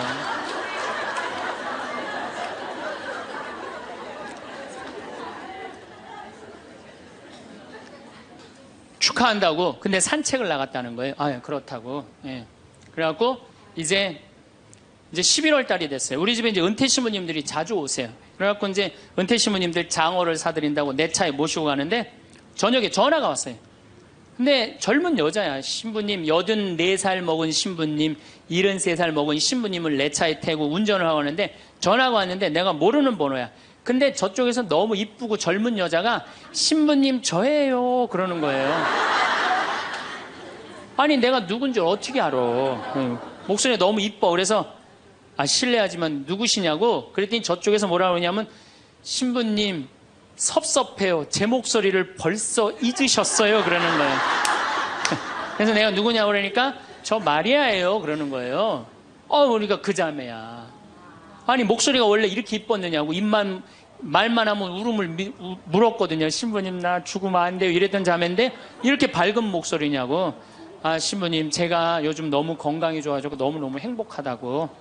그리고 재작년 5월 달에 내가 전라도 여수에 강의를 갔는데 문수동 성당이라는 곳에 강의를 갔는데 그 자매가 순천에서 온 거예요. 갓김치를 담아서. 근데 이 자매가 나한테 전화해갖고 신부님 자기는 너무 행복하다는 거. 뭐가 행복하냐고 하니까 드디어 파마를 했다는 거예요. 암 환자들 꿈은 파마하는 거 아니에요.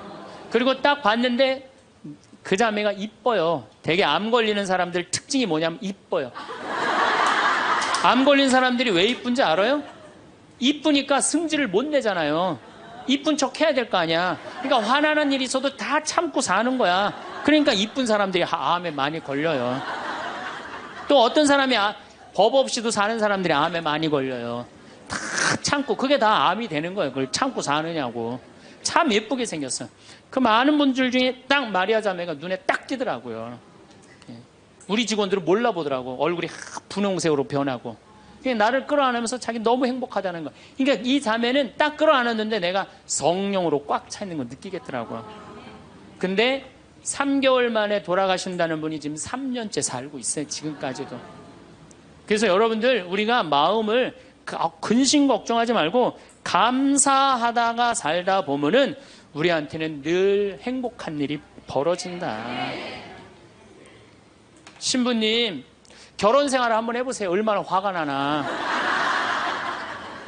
여러분들 누구 때문에 제일 많이 화가 나요? 남편, 아내, 자식들 때문에 화가 나죠. 이 자식들하고 관계를 보면은 자식 그냥 아무 잘못도 없는데 자기 화나면 자식들한테 뭐라고 폭언을 쏟아붓느냐면은 다 필요 없어. 너도 필요 없어. 그러죠? 밥이 넘어가냐? 뭐 이런 말 막 하잖아요. 자식들한테. 근데 여러분들 자식들한테 화로 키우면 그 화가 자기한테 돌아옵니다. 제가 한 15년 전에 용산 전자랜드에 내 후배 신부가 전축을 산다고 그래서 전축 사러 갔어요. 그때 2월 15일경이었어요. 졸업 시즌이었어요. 전축을 사러 갔는데 그날 아마 아들이 이제 졸업을 했나 봐, 중학교를. 그래갖고 컴퓨터를 사준다고 엄마하고 아들하고 나온 모양이에요. 근데 엄마는 100만 원을 들고 나오고 아들은 그 컴퓨터 앞에서 150만 원짜리 컴퓨터를 자꾸 사고 싶어 하더라고요. 그러니까 이제 아들하고 엄마가 오니까 엄마가 슬슬 열받는 거지. 아들이 그냥 100만 원짜리 사면 좋은데 150만 원짜리 자꾸 산다고 우기니까 엄마가 너무 열받으니까 이 감정을 조절하지 못하고 아들 귀싸대기를 때렸어요. 그 많은 사람들이 있는데 쫙 소리가 났어요. 난 전축 사다가 무슨 소린가 했더니 때린 거 엄마가. 그래갖고 내가 그 모자가 하는 게 하도 신기해서 전축 사는 걸 관두고 구경하기 시작했어요. 어떻게 되나. 근데 엄마가 너무 화가 나니까 이성을 잃으니까 뭐라고 그러느냐면은 너 지금부터 나한테 엄마라고 그러지 말고 아줌마라고 불러. 내 말 그렇게 안 들을 거면 아줌마라고 불러. 나 지금부터 네 엄마 아니야. 얘가 그냥 귀싸대기를 맞고 얼마나 창피해. 그 많은 사람들이 봤는데 막 울더라고 애가. 그런데 막 울더니 계단에서 막 울더니 얘가 착한 애예요. 막 한참 생각하더니 자기가 잘못했다고 생각을 했는지 엄마한테 가갖고 엄마 미안해 내가 100만 원짜리 살게. 분명히 그랬거든 아들은. 근데 엄마는 이미 이성을 잃은 상태야. 그러니까 엄마가 웬만한 엄마는 고맙다 네가 그렇게 마음을 돌려줘서 그리고 내가 때린 거 미안하다 이래야 되는데 이 엄마는 완전히 이게 정신이 나간 엄마라 뭐라고 그러냐면 이놈의 새끼 아줌마라고 부르는데 왜 자꾸 엄마라고 부르느냐고. 여러분 그 아이가 그날 컴퓨터 얻어갖고 갈 수 있어요. 그렇지만 시간이 지나면은 아이가 엄마가 컴퓨터 사준 거 생각할까요? 귀싸대기 맞은 거 생각할까요? 5년, 10년 지나고 나면 컴퓨터 아무 생각 안 해요. 때린 것만 생각나요. 그런데 부모는 참 이상해요. 자식한테 때린 건 하나도 생각 안 하고 잘해준 것만 생각해요. 그러니까 자식은 부모한테 맞은 것만 생각하고 부모는 자식한테 잘해준 것만 생각해요. 나중에 만나면은 이게 영 딴 마음을 갖고 사는 거야. 그러니까 여러분들 중에 만약에 자식들이 화가 나갖고 만약에 내가 때렸다. 늙어서 호강받을 생각은 꿈도 꾸지 말아라. 며칠 전에 중국에서 한 엄마가 길거리에서 아이를 막 발로 차고 막 때리는 거 보셨죠? 방송에 나왔더라고요. 화로 키우면요, 걔는 나중에 그 엄마한테 화로 갚을 수밖에 없어요. 근데 우리가 왜 자식들한테 많이 더 화가 나느냐? 이유는 딱 한 가지예요. 공부 못한다는 거예요. 공부 못한다는 거. 공부 안 하고 딴짓 한다고. 사친구 때 공부 안 하고 컴퓨터 게임이나 하고 더욱이 눈 동그랗게 뜨고 부모한테 덤비면 화가 나요, 안 나요? 나죠? 그리고 그냥 문 쾅 닫고 자기 방에 들어가고 나오지도 않으면 속에서 불 나지 않아요? 근데 여러분들 자라면서 사춘기 때는 그러는 게 당연한 거예요. 사춘기 때는 방황할 수 있는 권리가 있는 아이들이에요. 사춘기 때는 자기가 방황하는 게 당연한 거예요. 얘네들은 권리예요. 방황하는 게. 혼란스러운 게. 근데 엄마들이 그걸 허락을 안 해. 내가 좀 마음이 산란하고 그냥 몸도 막 변하고 그냥 정신도 이상하고 여자 보면 가슴이 흥분되고 막 그래갖고 학교도 가기 싫고 그래갖고 그냥 마음이 산란해갖고 오늘은 학교를 하루 접고 명동에서 좀 고민 좀 해야 되겠다. 학교를 하루 안 갔어. 학교 선생님이 엄마한테 애가 학교 안 왔다고 그냥 찾아보니까 명동에서 그냥 애가 그냥 왔다 갔다 하는 거야. 엄마 미치는 거죠. 엄마 뭐라 그래? 예, 너 방황은 나중에 지금 공부하고 방황을 엄마가 명동에서 대신해 줄 테니까 너는 지금 뭐 해야 돼? 공부해야 돼. 얘는 방황할 자격도 없는 거예요. 우리나라 애들은. 우리나라 애들은요 부모를 마귀로 보는 거. 마귀로. 자기를 괴롭히는 마귀로 보는 거예요. 부모가 어디 있어요. 사실은 여러분들 자식들한테 욕심만 포기하면요 자식들하고 싸울 일 하나도 없어요. 사실은 내 자식이 몸으로 살 놈인지 머리로 살 놈인지 빨리 판단해야 돼요. 우리 집에 이것도 한 3년 전 얘기인데 요셉이가 왔어요. 고등학교 졸업하고 대학을 떨어진 아이예요. 근데 그냥 대학을 떨어진지 집에서 컴퓨터 게임만 하는 거예요. 엄마가 미치는 거지. 애를 보면 대학도 안 들어갔지, 새벽 4시까지 컴퓨터 게임하지, 낮에는 1시에 일어나지. 그냥 미치는 거죠. 그래갖고 나한테 데리고 왔어요. 강원도 평창에. 근데 살이 얼마나 쪘는지 애가 살이 너무 찐 거예요. 그래갖고 그냥 살이 쪄갖고 이 눈두덩이가 안 보이는 거예요. 그래서 신부님 우리 애가 문제라고 공부는 안 하고 컴퓨터 게임만 한다고. 그래갖고 그냥 내가 애를 보니까 이 눈두덩이, 찢어진 눈두덩 사이로 걔 눈을 자세히 들여다보니까 애는 문제가 없더라고요. 애는. 근데 애가 살이 얼마나 쪘는지 100kg인지 110kg인지 120kg인지 130kg인지 알 길이 없는 거야. 왜? 우리 생태마을의 저울은 100kg까지 밖에 재는 게 없거든. 올라가면 막 뱅글뱅글 도는 거, 저울이. 그래서 내가 고추 빨 때 방앗간에 나갈 때 달아봐라. 그래서 달아봐. 그랬더니 얘가 몇 킬로가 나냐? 130kg가 나서 130kg. 그래갖고 일단은 하여튼 놔두고 가라고. 그래갖고 이제 엄마는 갔어요. 엄마는 가고. 근데 애가 참 건강한 애예요. 정신도 맑은 애 아이고. 부모 입장에서 문제인데 내 눈에는 문제가 아니더라고. 너 밭에 나가서 일 좀 해라. 그래갖고 이제 다 큰 애니까 밭에 나가서 일을 하고 일주일 지나고 난 다음에 관리장한테 물어봤어요. 걔 어떠냐고, 요셉이. 그랬더니 관리장이 넘버 1이라는 거예요. 엄마는 문제라고 데리고 왔는데 우리 생태마을의 관리장은 넘버원이라는 거. 일도 잘하고 성격도 좋고 기가 막히더라고. 어떻게 일을 잘하냐 하니까 애가 힘이 좋아갖고 물건도 게으름을 안 핀다는 거예요. 게으름을. 여러분들 얘가 몸으로 살래요? 머리로 살래요? 몸으로 살래죠? 몸으로 살래를 머리로 살라 그러면 얘가 머리가 돌 것 같아, 안 돌 것 같아요? 그러니까 내가 몸으로 살지 머리로 살지 빨리 구분할 줄 알아야 돼요. 그래갖고 애가 너무 괜찮으니까 6월 달에 우리 생태마을에 앞에 강이 흐른단 말이에요. 거기서 래프팅을 합니다. 그래서 래프팅 가이드를 자격증을 따라고 그랬어요. 그랬더니 우리 래프팅 가이드 팀장이 신부님 다른 아이는 다 따도 얘는 못 땁니다. 왜냐하면 이 가이드 자격증 체육학과 애들이 따는 거거든요. 배를 뒤집었다가 폈다가 강물에 뛰어 들어갔다가 강물에 또 올라오고 그래야 되는데 130kg짜리가 강물에 한번 빠지면 그만이지 어떻게 자격증을 땁니까?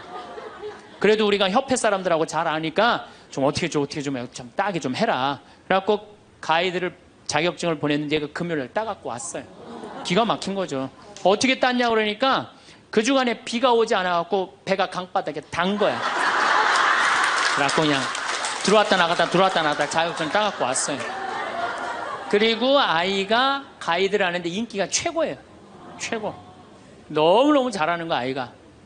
그래갖고 이제 9월 달에 엄마가 와서 보니까 아들이 130kg짜리니까 116kg가 된 거야.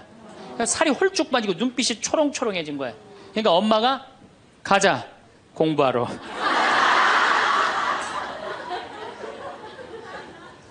제가 보기에는 이 아이는 우리 집에 4년 동안 일하면은요 돈 5천만 원, 6천만 원, 7천만 원 벌어요.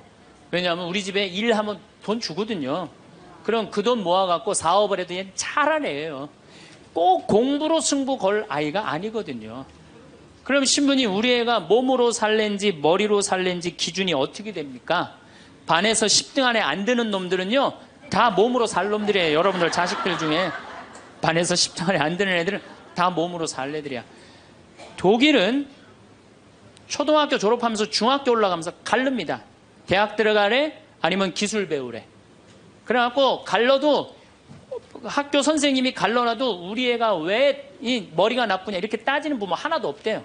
그러니까 그 독일 사람들은 그게 내 아이가 몸으로 살고 손으로 기술로 하는 걸 좋아한대요. 그리고 그렇게 아이가 살도록 도와준대요. 근데 우리는 만약에 그렇게 했다. 내가 교장 선생님들, 교감 선생님들한테 강의 한번 간 적이 있어요. 연수원에 가서. 그랬더니 교감 선생님들이 만약에 우리가 그런 결정을 하면 지금 학부형들한테 맞아 죽는다는 거예요. 그러니까 우리나라 부모님들이 욕심이 너무 많은 거예요. 자식들한테. 그러니까 자식들이 희생당하는 거죠. 자식들이 희생당하는 거예요. 그러니까 독일은 대학을 졸업하는 비율이 아이들의 한 25% 정도밖에 안 된대요. 대학을 졸업하는 아이들이. 들어가는 애들도 많지 않고, 미국은 뉴욕 잘 사는 데가 대학 졸업하는 비율이 60%예요. 60%. 그런데 우리나라는 대학에 지금 입학하는 게 몇 프로냐면 92%예요.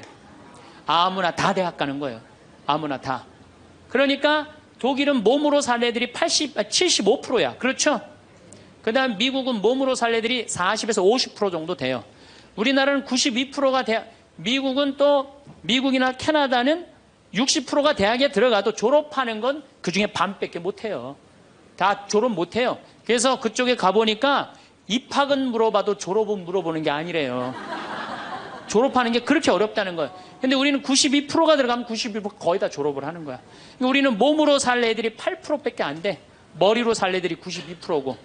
공장에, 농장에 일할 사람들이 있어요? 없어요. 그러니까 이 나머지 92% 중에 취직을 다 합니까? 40, 50%밖에 못해요. 그러면 나머지 40%는요 한량으로 남는 거예요. 취직도 못하고. 그럼 그 자식 보고 있으면 속에서 불이 나요, 안 나요? 불이 나죠? 근데 누가 잘못한 거예요? 부모가 잘못한 거예요. 처음부터 너는 머리로 안 될 것 같으니까 우리 몸 쪽으로 가자. 그래갖고 농사를 가르치든지 기술을 가르치면은 걔 벌써 취직해갖고 일했을 거예요. 근데 다 우리의 삐뚤어진 욕심 때문에 아이도 망가뜨리고 부모도 망가지고, 그래갖고 돈 쏟아 넣느냐고 노후 대책연금도 못하고. 그러니까 그냥 전 국민이 그냥 화 속에서 사는 거예요. 그러니까 저는 정말로 우리나라 이 교육제도가 화의 근원이라고 생각해요. 그렇다면은 자식 때문에 화나죠. 그런데 이 부부라도 서로 사이가 좋으면은 좋은데 엄마들이 자식한테 미쳐갖고 남편한테 신경 써야 안 써요? 안 쓰죠? 남편이 외로운지 힘든지도 몰라요. 근데 자식들은 부부가 막 사랑스럽고 이렇게 다정하게 지내는 부모를 본 자식들은요, 안정스럽게 자란대요.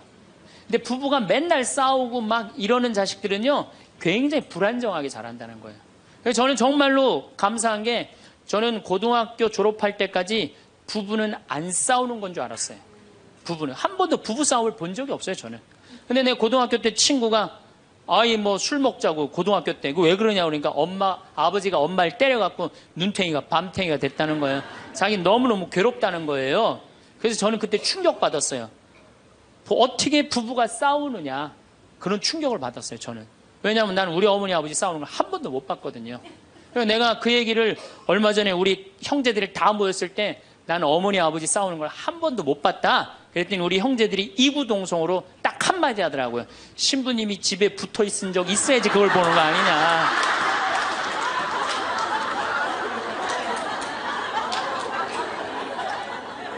어쨌거나 저는 본 적이 없어요, 저는. 굉장히 긍정적으로 자랄 수 있는 거죠. 근데 우리나라 남자들은 참 불쌍해요. 돈은 죽어라 벌지만 그 돈을 마음 느긋하게 써볼 수가 없어요. 그렇죠? 자식들 학원비에 대학 등록금 대다 보면은 30에 결혼해서 시집 장가 갈 때까지 60대까지 노예같이 사는 게 대한민국 남자들이에요.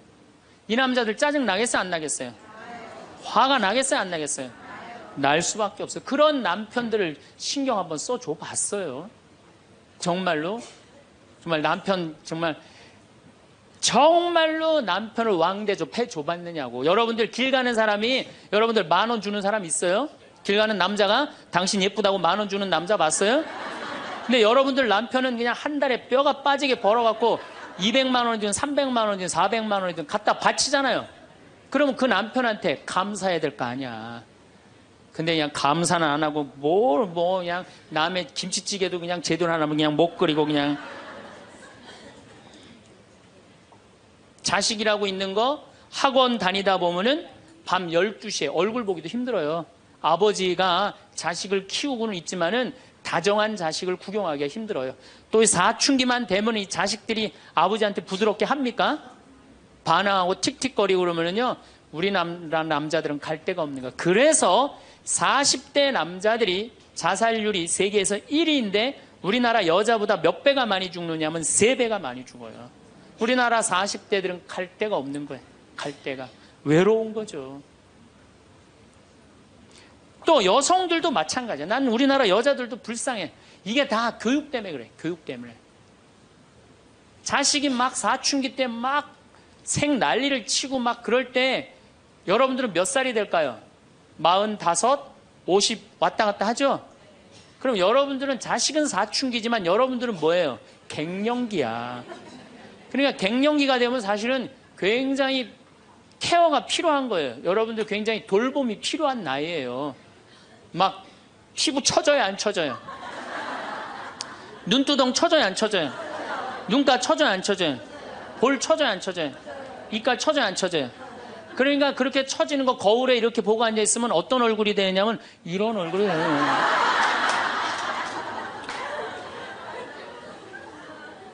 사람은요, 눈가가 올라가야지 이쁘고 입가가 올라가야지 이쁘거든요. 그러니까 이제 50이 되면